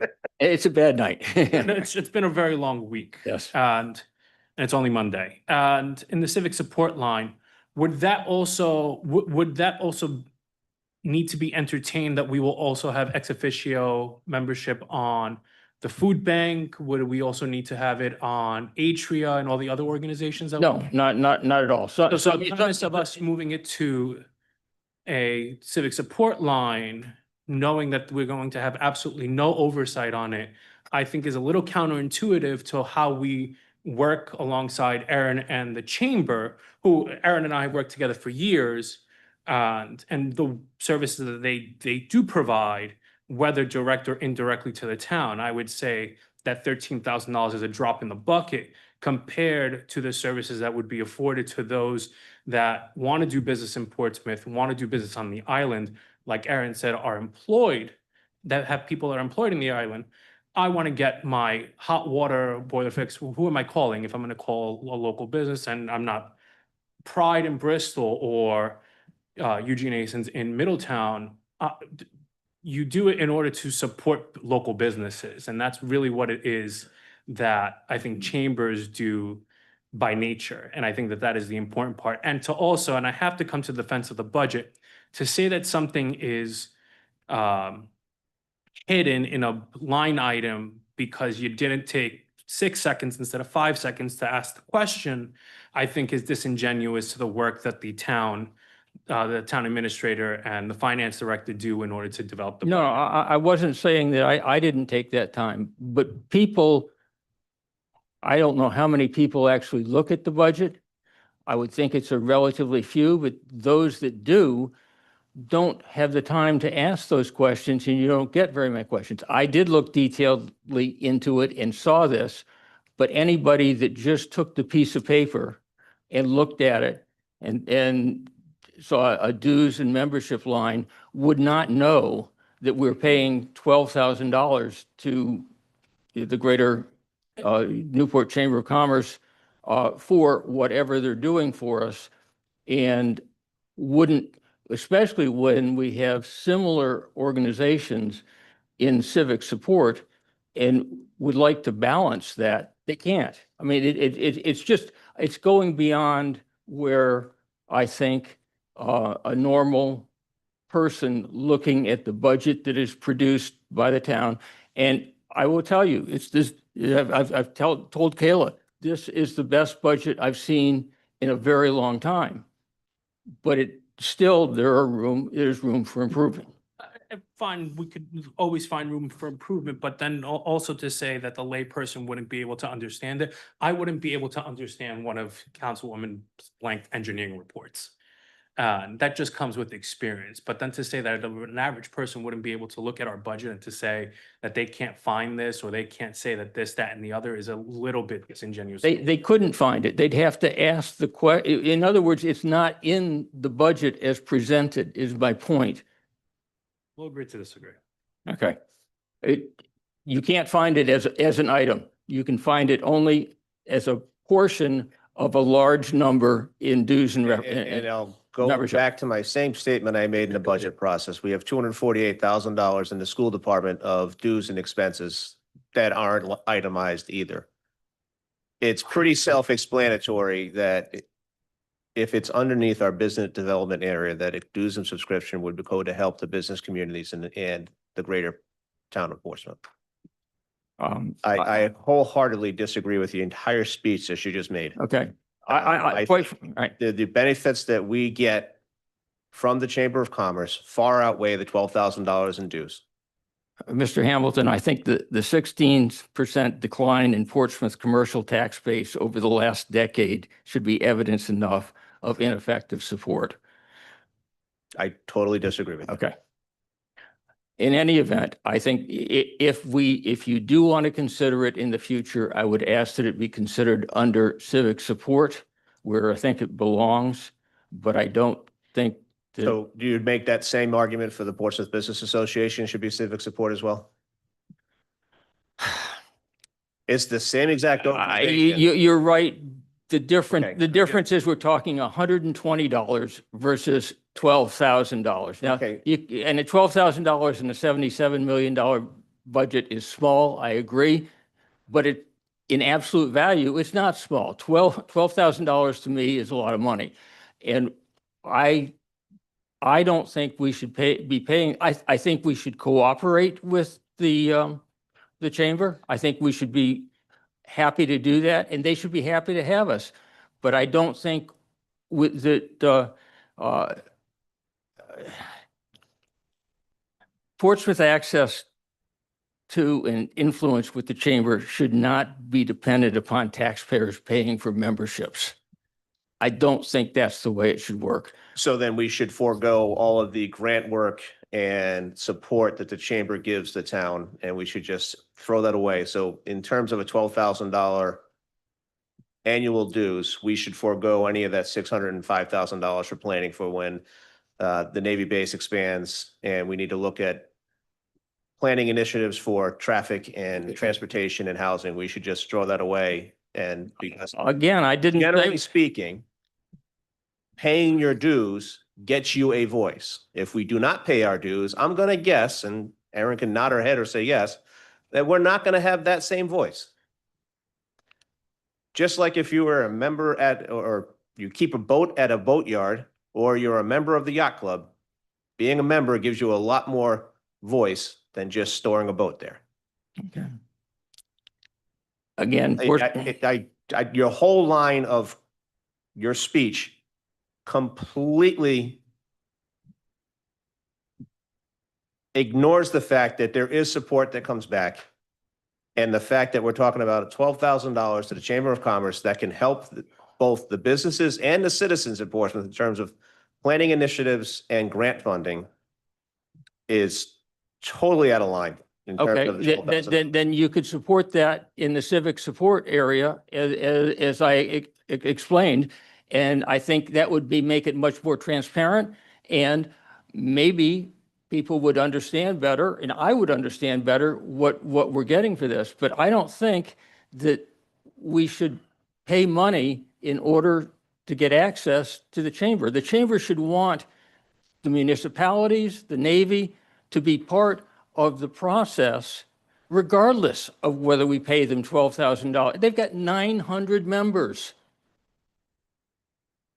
Each member's paying a membership. Understood.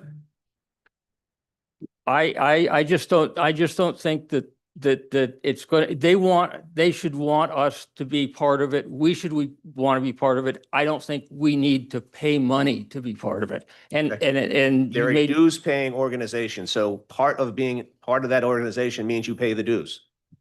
So we should, like, we're going to have this conversation in 2 weeks about the Rhode Island League and Cities and Towns as well. Let's ask Ms. Donovan Boyle about whether the Navy pays dues. Do they?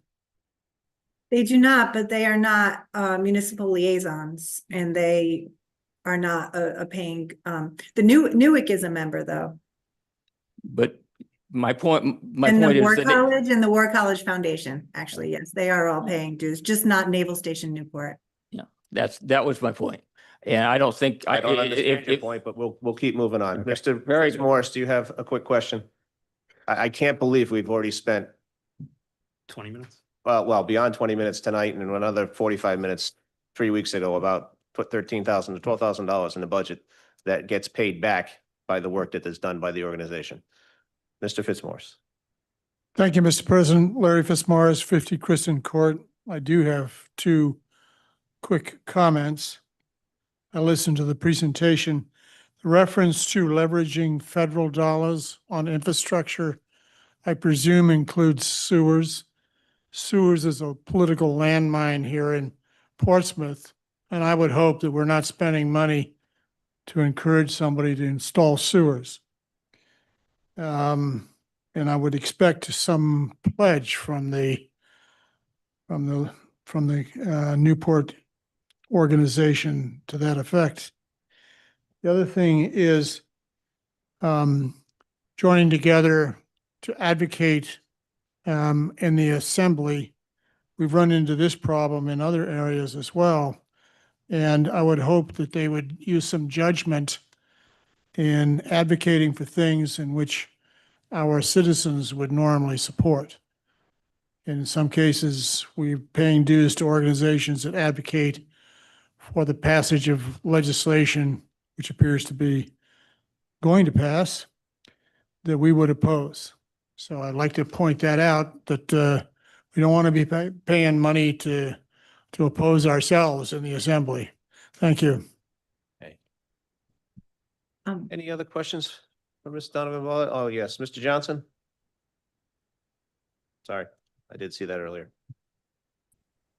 Briefly, as the chair of the Portsmouth Economic Development Committee for 3 years, I attended Connect Greater Newport. Connect is the key word. It is an opportunity for connection between Portsmouth and other organizations on the island and within the East Bay. It is the chamber that makes Connect Greater Newport possible. It is the chamber that makes this opportunity for connection that you saw hit your email inbox on Thursday from Roger Williams University. At the March 25th meeting of Connect Greater Newport, where I am again attending, representing Portsmouth as the vice chair of the Economic Development Committee, there was a speaker, or a panelist actually, the chief of staff for Roger Williams University, who mentioned experiential learning. And that triggered something that AIPC has been working on for about a year with the dean of the law school to develop a assistance program for the town of Portsmouth and the other municipalities here on the island that finally came to fruition. And it frankly was Connect Greater Newport. It was the chamber that was the trigger for that opportunity that is now come to fruition. You don't need reading the room to hear my voice in support of what Aaron Donovan Boyle, the chamber, and in particular Connect Greater Newport are doing. But darn it, I want to offer my full-throated support for what Connect Greater Newport is doing on behalf of the town of Portsmouth. Thank you. Thank you, Mr. Johnson. Any closing words, Aaron?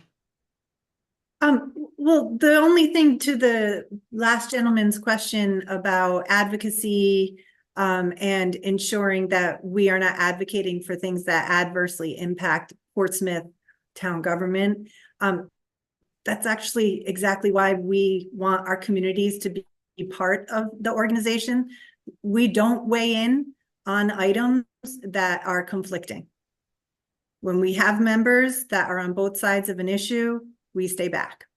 So for the vast majority of issues, we provide data and information to leadership and to folks like yourself on the council, our legislators, so that they can make their decisions on their own. But we are a body that can present data and information so that good decisions can be made. Thank you. Any other questions at this point? I just want to state that I strongly support the chamber. Small business is paramount here in town and the island and to Rhode Island in general. And they both help the citizens through job creation and looking at the math of, well, right now they're only paying X percent is counterintuitive if we're looking to reduce the burden on citizens and their property taxes. The increase of this support will only grow businesses in our town and will therefore increase the tax revenue created, in my opinion. Anything else? Aaron, thank you very much. I'm sure we'll see you in and about town. Absolutely. Thank you so much for the opportunity. Thank you, Aaron. Mr. President, is a motion needed for this or just? I guess It's already online. I mean, it's already part of the agenda, so we don't. But thank you, Aaron. Okay, next up is new business number 4, request permission to hold the 3rd annual Secana Coastal Bike and Stroll event on Saturday, September 20th, 8 to 12. You've been hiding in the hallway? Yes, Okay. 9 to 12. Boom, there he is. thank you. Mention his name and John Vitt appears. John Vitkevich, 119 Hummock Avenue, Portsmouth, on Rhode Island. Greetings and salutations from the Hummock. September 20th, we want to do the 3rd Secana Coastal Bike Stroll. The first year was a little brand new. Last year we had a gas, and I think some of you guys were there.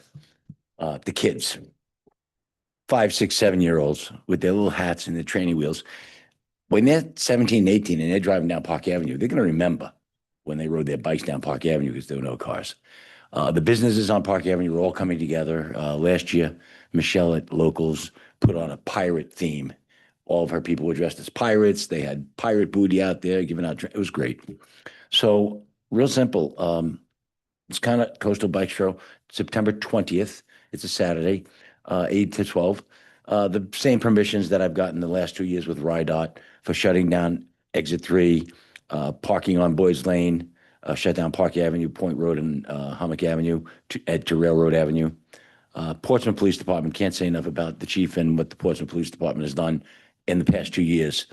We learned the first year, Lieutenant O'Neill had to give 56 transports. I think last year he only did 12, so we learned how to control that, when people want to get out of there. The Portsmouth Public Works will supply us with cones and barriers, just like the Department of Transportation does. Bike Newport is still involved, although Chris Murray, you might remember him, he was very organizational the last 2 years. It's my understanding that from Barry that Chris is no longer with them and they are looking for someone to replace them. This is the third time, and I'm looking forward to being the best one yet. We do need volunteers. We do need volunteers. We're looking for volunteers, and we do accept donations. We pay for the police department. We pay for the public works. So, but it's a great time, and it's think about Park Avenue with no cars. It's great. And again, the police department goes out the night before and puts stickers on the poles telling people don't park there on Saturday. So we've had a pretty good time. I thank you for your time and consideration. Thank you, John. Any questions on this? We have a motion to approve September 20th. So moved. Second? All those in favor? Aye. Opposed? Motion passes 7-0. Thank you, John. Exit stage left. Thank you. Next up, we have a request to advertise new business number 5, request to advertise public hearing for a sound variance to allow live music for a fundraiser at 33 C Spray Drive on August 9th, and we would hear this on the 23rd. That's correct. Okay. Is there a motion to approve? So moved. Second. All those in favor? Aye. Opposed? Motion passes 7-0. New business number 6, our annual delinquent taxes in the amount of $27,228.62 for abatement. I have a motion to approve. Hi, Matt. So moved. Have discussion on it. Okay, we can have discussion after we have a second. Ms. Patton, Second for the. and now we good. Ms. Blank, No, go ahead. he's going to answer your question. I was just answer any questions. My question is, a variety of these are lower dollar amounts that you have on the listing. 2 of the highest ones are businesses. Can you help me better understand the abatement related to businesses and Well, the smaller amounts are predominantly motor vehicle accounts. People moved away, whatever. And the business ones they generally gone out of business, so you have no one to collect the money from. Thank you for the clarification. Any other questions? Ms. McDowell? So I noticed that they're for 2013, correct? Most of them. So do you do this? Can you explain the process, how you go about doing this? So is next year going to be 2014? It is, there are some exceptions. Case law has determined that the 10-year statute of limitations is determined by the last activity. So some of these from 2011 made a payment in 2012 or 13. So it didn't meet that standard of passing the statute of limitations. Okay. And is it fair to say that going forward, that the motor vehicle abatements are going to continue because, I mean, they're no longer, Yeah, delinquent accounts, we have a collection agency, we send them there. And the rule of thumb is the older it is, the harder it's to collect. And these are the ones that turned out to be the most difficult.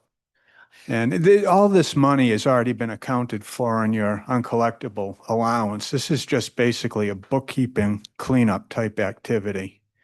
So we have a realistic picture of what's out there now. right. So in these cases, you don't, because they're small amounts and they go back and people have moved and businesses have gone out. It's not that you put a lien on anything, right? Let's say if they're $1,400 or $1,500. Can't lien any motor vehicle or tangible account. Tangible, okay. Real estate's the only thing you can lien. Yep. Thank you. Any other questions? Motion and a second to approve the abatement. All those in favor? Opposed? Motion passes 7-0. Thank you. Next up, we have a request to reallocate general funds for the public safety purchase of radios because we have been told that certain radios are being obsoleted. Is that a word? No longer supported. Are becoming obsolete. So, Council, as you're aware, the Rhode Island EMA has announced that Motorola XTS and XTL radios will no longer be allowable on the statewide system after June 30th, 2028. We've completed a full inventory across departments, police, fire, DPW, EMA, and canvassing. And we've identified the need to replace 22 vehicle radios and 25 portable radios. Given the number of communities facing the same deadline, we expect equipment shortages and price increases as the deadline approaches. We believe getting ahead of it now helps us to avoid that and plan responsibly. Our finance director has identified underspent lines in the current budget, mostly from unfilled employee positions, that we can reallocate to a restricted account just for this purpose, so no new funding is needed. This is a practical step to support public safety and avoid a last-minute scramble for radios. We're asking for your approval tonight to move those funds before year end so we can start placing orders in a phased and organized way without an impact to the budget or the tax levy. So EMA has obsoleted the, I'm gonna keep using that word because I like it. A certain class of radios, and every city and town, DPW, Rhode Island State Police, fire, everybody is going to be under the same pinch. So let's get out in front of it now. We have the money in this year's budget, so let's do it. That's correct. So the monies to be allocated in a restricted account come from $83,579.31 from the police patrol vacancies. Planning clerk vacancy of $52,029, building assistant inspector vacancy of $41,714.04, and a town clerk vacancy of $32,666.65. That gets us to the $209,990 that we will now place a PO, and we hopefully will get these radios before 2028. That would be the plan. Okay. Any questions from the council? Mr. Gleason. Thank you. The Rhode Island Emergency Management Agency has made this declaration that we are no longer going to be able to use these. They made this declaration January 7th of 2025. So it's not really, it's a surprise to me that we're getting this now, first off. My biggest question is I like the funding source if we need to go forward with this, but the radios that we're buying, are we buying a newer model of Motorola? I mean, essentially, it doesn't look like we're replacing the whole fleet's worth of radios, but just a certain amount. And I'm kind of confused as to. Yeah, we did an inventory of what radios would be affected by this. In respect to your first comment regarding the date of the letter, yes, obviously I noticed that too, but unfortunately, we didn't get the letter until recently, which is why I put it on almost immediately. Thank you. With regard to the radios, we did an inventory of the radios that we have in our inventory that are these models. So this is what you have. Not all of them need to be replaced as Motorola radios. There is a more cost-effective radio, the Kenwood radios, that can be used on the network by mostly fire and DPW. There are some encryption concerns with regard to the police radios, so the police radios will stay Motorola. So we did everything we could do to bring that cost down. So we're not replacing them all with Motorola radios. We're replacing them with Motorola where it's appropriate, and then another brand that is compatible use, capable for the fire and DPW radios. They're significantly lower than the Motorola radios. So if I hear you right, we already have some more advanced Motorola's in some of our vehicles. It looks like they've changed to did a little research. An APX line, I believe, is the most modern replacement.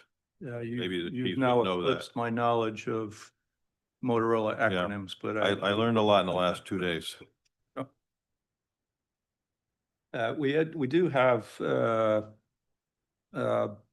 obviously the chief of police, chief of fire. We also have the deputy fire chief here who is kind of been hunching this effort on the fire side, and he can probably answer that question a little bit better than I could. Okay. Glad to hear the answer. Howie?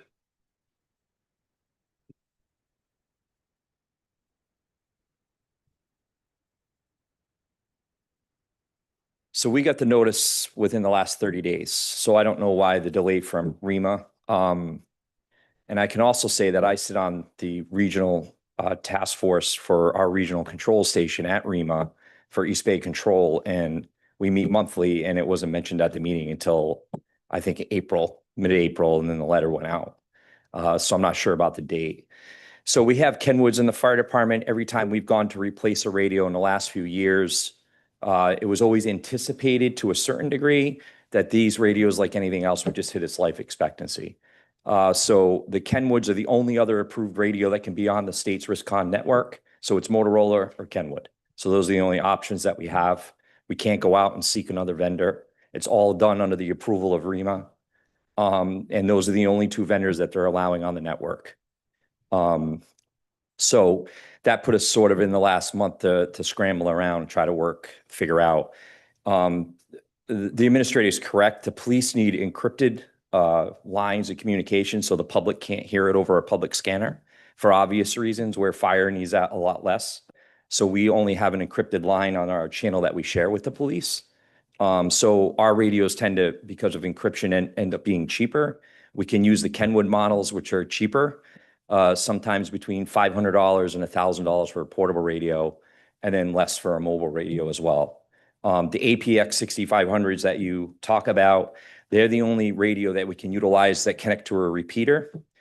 So on the fire department side, we have two vehicles that have repeaters in them. So mobile repeaters, when we go to incident scenes, we can turn on and it repeats through that truck back to dispatch where we have communication issues.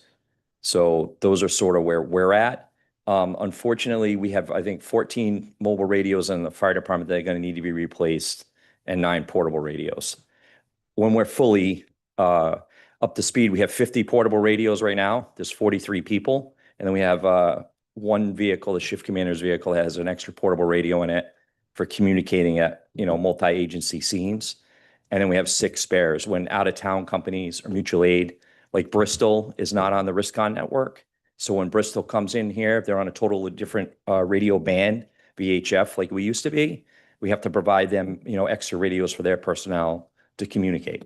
So at times, not all the time, but sometimes. So we normally have 50, and I think mobile radios, we have around 20 vehicles. So we've started replacing them as we've bought new ones. The staff has budgeted that in the replacement of the vehicles, which helps. But now we weren't anticipating this notice. I don't think any community will tell you that they weren't anticipating that notice. Thank you for the technical information. That was my concern. It looks like these folks, maybe they work together with you folks very well in their organization, but it seemed like a strong arm method to get everybody all at once to change all the radios. That's just my perception. And I just want to. Yeah, I don't know. We don't disagree. It's sort of, but when you look at the federal level, when RISCON, and the state went to RISCON, the idea was they provided radios initially to the communities for free. So when Portsmouth got on the RISCON network and agreed to do that, they provided radios that were free, that the town didn't pay for, right? So eventually it gets to the point that Motorola controls that network, and then they start saying you need to upgrade or you need to replace, and they sort of catch you on the back end instead of the front end. And the front end, it was a great deal. Communication-wise, the police and fire department operated off of a VHF system that had 6 repeater towers through the community. And over the years, what's happened is each repeater station started to fail, and they're to the tune of about $250,000 to replace them. And so I don't begrudge the prior administration and the prior chief's decisions to go to RISCON off of trying to spend $1 million into maintaining our radio systems between police and fire. So at the time, it made a lot of sense, and I don't think anybody disagreed. But when you take stuff from the state or REMA for free, eventually they're going to move things out, and you're going to have to pay for them to go back on the system. So It was a lot of lobbying at a lot of fire chiefs level, police chiefs levels to get Kenwood on the system, to have another option, another choice. Otherwise, we were going to be stuck to buying Motorola only.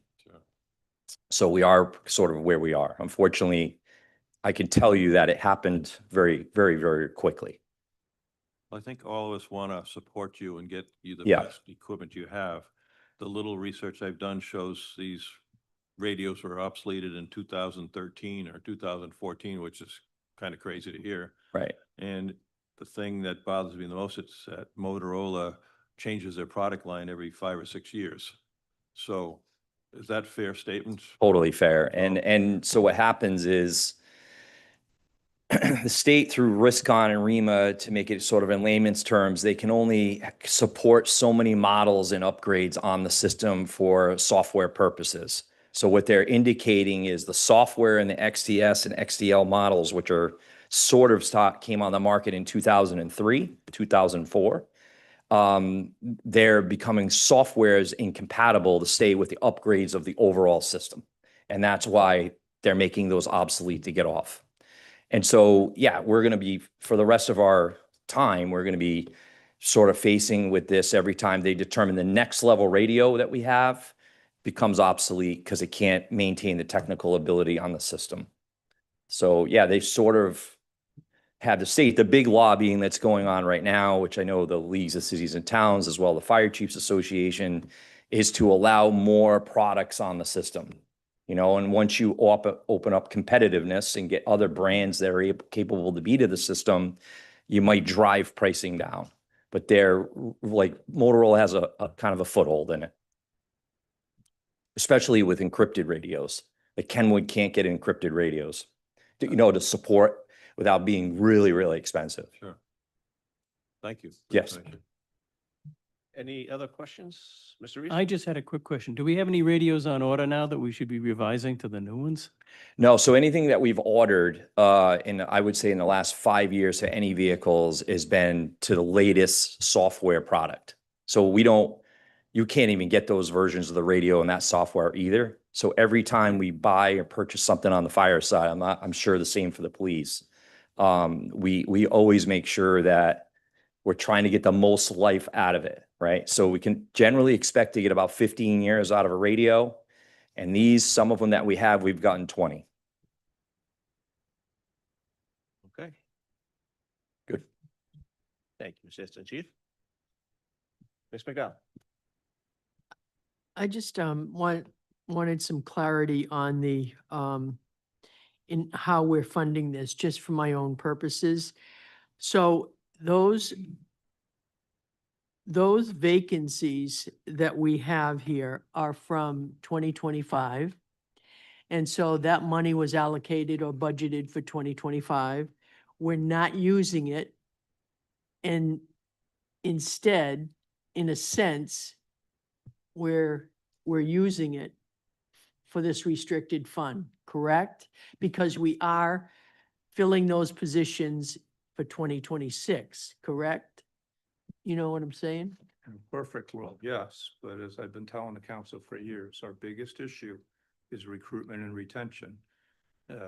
In this instance, it's worked to our favor. We have an opportunity to use money that's already budgeted in the FY25 budget that has not been expended because we haven't been able to fill those positions. Vice that money going away, i.e. going into the fund balance for charter, we're asking to reallocate this money to a different purpose, which would be putting it in a restricted fund for the radios. But yes, those positions will be budgeted. Well, they are budgeted in the provisional budget, and we still intend to try to fill them. So at the end of the year, the high six figures Right. fund balance that surplus that we were relying to is now going to be $210,000 less. It's going to be, right. Okay. But we're using cash rather than having to buy these on credit. Yep. Or fighting with 39 other communities to get them. Okay. Thank you. Any other questions? We had a motion and a second? No? No, we did not. Okay. Do we have a motion? Motion and a to second? approve the purchase of the radios for $209,990. under the innovative method proposed. Second. So this will put them to a restricted account. We'll order the radios and hopefully we'll get them as soon as possible. If we're ahead of the curve, we'll get them earlier, I hope. All those in favor? Opposed? Motion passes 7-0. Next up, we have new business number 8, selection and appointment of a probate judge. We have a probate judge, Mr. Lopes, who is retiring as of June 30, excuse me, not July, June 30. We've had some applications. We have one applicant who has requested the position, who has been our municipal court judge, who would like to move over to probate. I believe his temperament is better set for probate rather than municipal court. And I would like to see us to appoint Mr. I'm gonna mess up his name. Daddario, it's getting late, as our new probate judge, and then we will go out for advertisement for municipal court judges to replace that position. Any thoughts, comments, questions? Mr. Piero? I was gonna move your recommendation. So moved. Is there a second? Second. Okay, now discussion. Ms. McDowell? I would like to stay with the process we've used in the last 2 appointments regarding legal counsel in various roles. And this probate judge, I would like to continue to use that process whereby we get it down to a few candidates, we have interviews, and then we select from that in keeping with what we have been doing.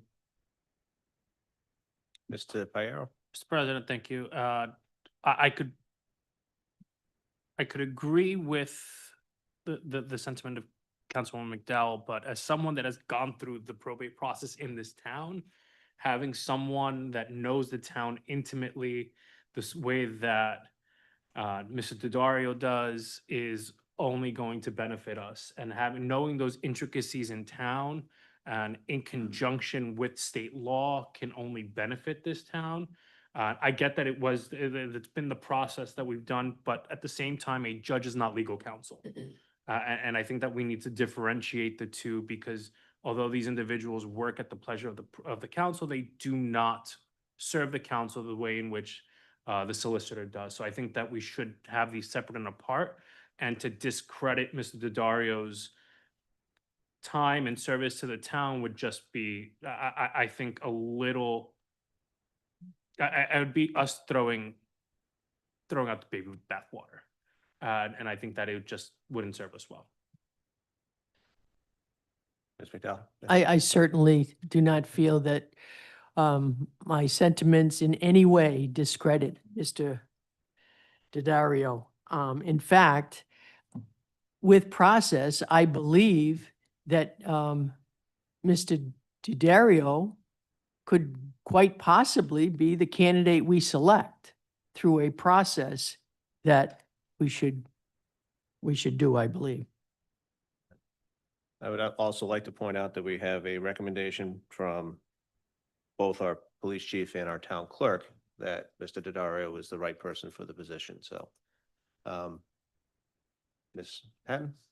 Yeah, I see both sides. I was a little shocked to also see the letter and everything put on the agenda before it was even, spoke about. We did run the process of getting applications until I believe it was May 31st or 30th.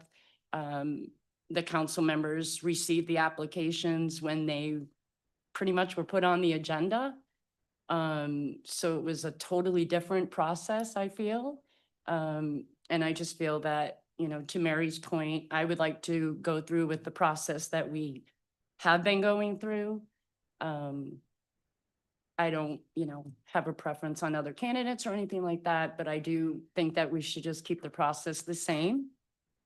I would agree with you when we come down to the municipal court judge that we can follow that process. I think we have a qualified candidate who has gotten the endorsement from both our police chief and our town clerk, who has served this town well, who would like the position. And I think we could fill that vacancy and then invite the candidates who have applied for the probate court judge to also apply for the municipal court and put out an advertisement, get those back, say, by July 1st, and then have the interviews for the municipal court and then assign somebody on our first meeting in July, which is the 26th. So to your point, you want to go back out for an application process? We have to go back out for municipal court judge if we appoint Mr. Daddario as the probate court, because that position will then be empty. And then And then the you whole could, process was kind of worthless. I don't think it was worthless. You have 7 applicants that you could have read through. And I did read through them and I picked who I, like the email said, pick 3 or 5 that you wanted to go through with your process. So, I don't think that's what the email said. or, but the- come up with the 3 or whatever that we normally do. So it says selection and appointment of a probate judge. I'm That's, just saying that's the it. same process, correct? So, but Ms. McDowell? I just believe that it's very unfair for the people who took the time to apply for this position that we ignore that and do it that way. I think it's very unfair. I don't think we're ignoring it. You went through the process, you read through the applications and you say, okay, these are the people who applied. Pick the best one out of it, whether you interview them or not. But that's fine. That's not true. Interviews are very important. Not recently.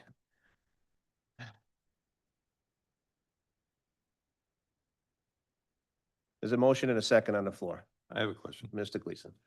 Certainly have an opinionated council here, don't we? So my opinion is that, and unless somebody tells me he's doing a poor job at the municipal court level, and I haven't heard that, is that, and I don't see in his letter that Mr. Daddario served both positions, unless that's illegal in the state of Rhode Island. I haven't heard him say, I don't want to be a municipal court judge anymore, unless anybody else has that information. Perhaps you have. Mr. Town Clerk. Yeah, when Judge Lopes announced his retirement, Judge Daddario did stop by my office and express an interest in moving from municipal court to probate court, to which I told him that when that application process is open, he would have to apply. So he made it clear that he would like to move. Town Clerk. Another reason is if there's a conflict in probate court, then the municipal court judge has been Filling the it. substitute. Yeah. And same the other way around. Very rarely has it been where we've actually had to go to someone else. For instance, we've had the Newport probate judge. But again, it just depends on the conflict of interest. And they've done it kind of on a reciprocity. Sure. So if, let me think how I put this.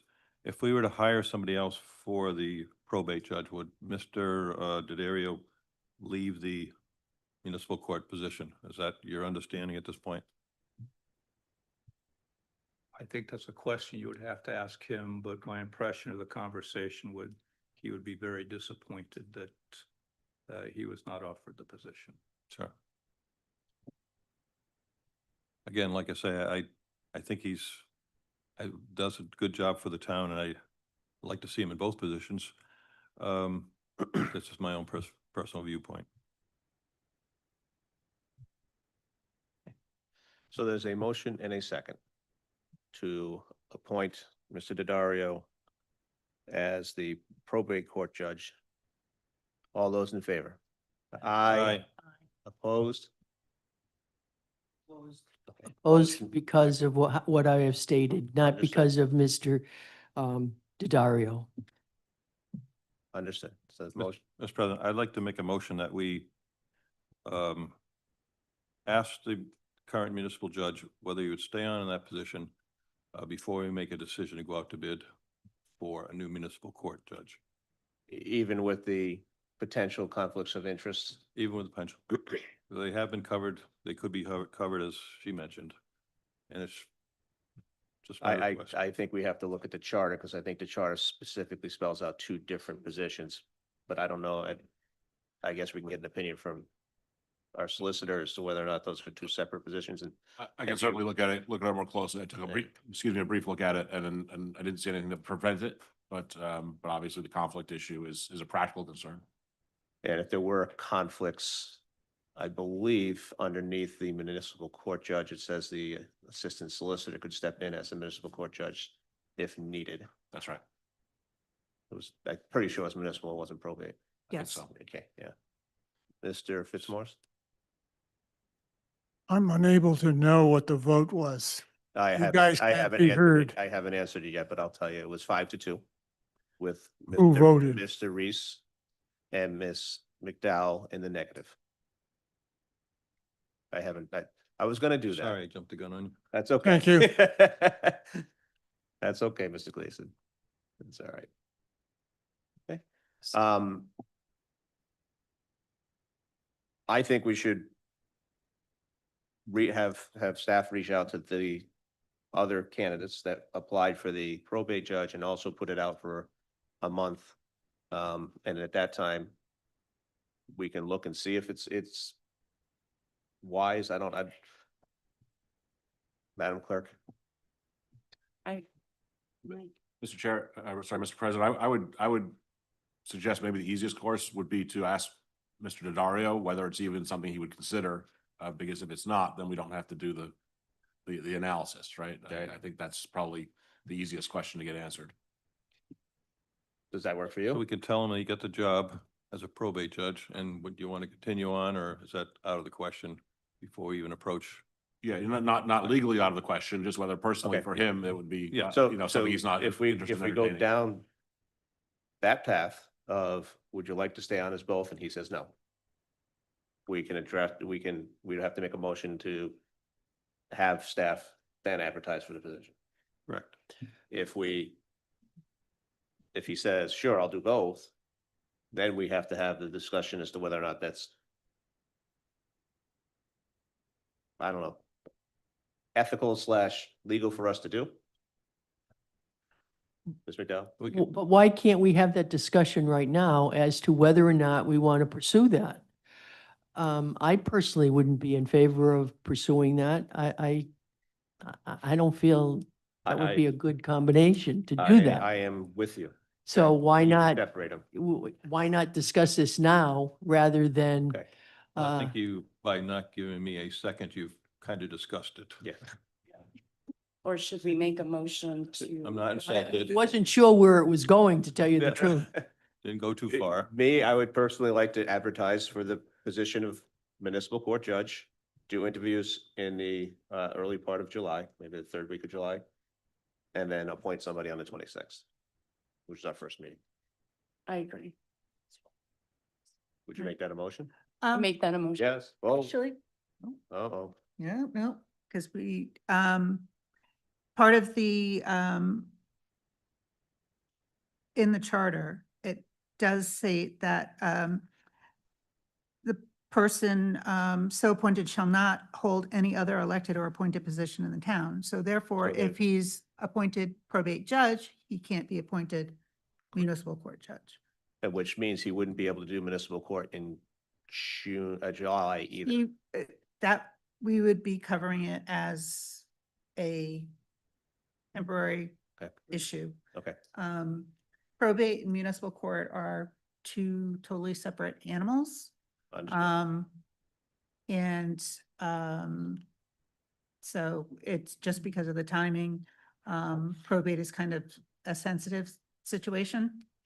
But municipal court can be sensitive depending on who the True. parties are. And we can True. also utilize our solicitor to be a fill-in. I think it's stated as such in the Yeah. charter, to be a fill-in municipal court judge. So Yep. Do we have to go out for 30 days? it's not 30 days, it's three Or- weeks. Okay. I mean, In the time frame. yeah, I mean, our biggest issue is we only have one meeting before. We have one meeting in July, we have Wednesday night, but obviously we can't get anything before then, and then we have Right. the 23rd. Oh, okay. And I think we're best off just to do July 1st. Get the applications in and then have, depending on everybody's schedule here with the council and camping and vacations and whatnot, we could have a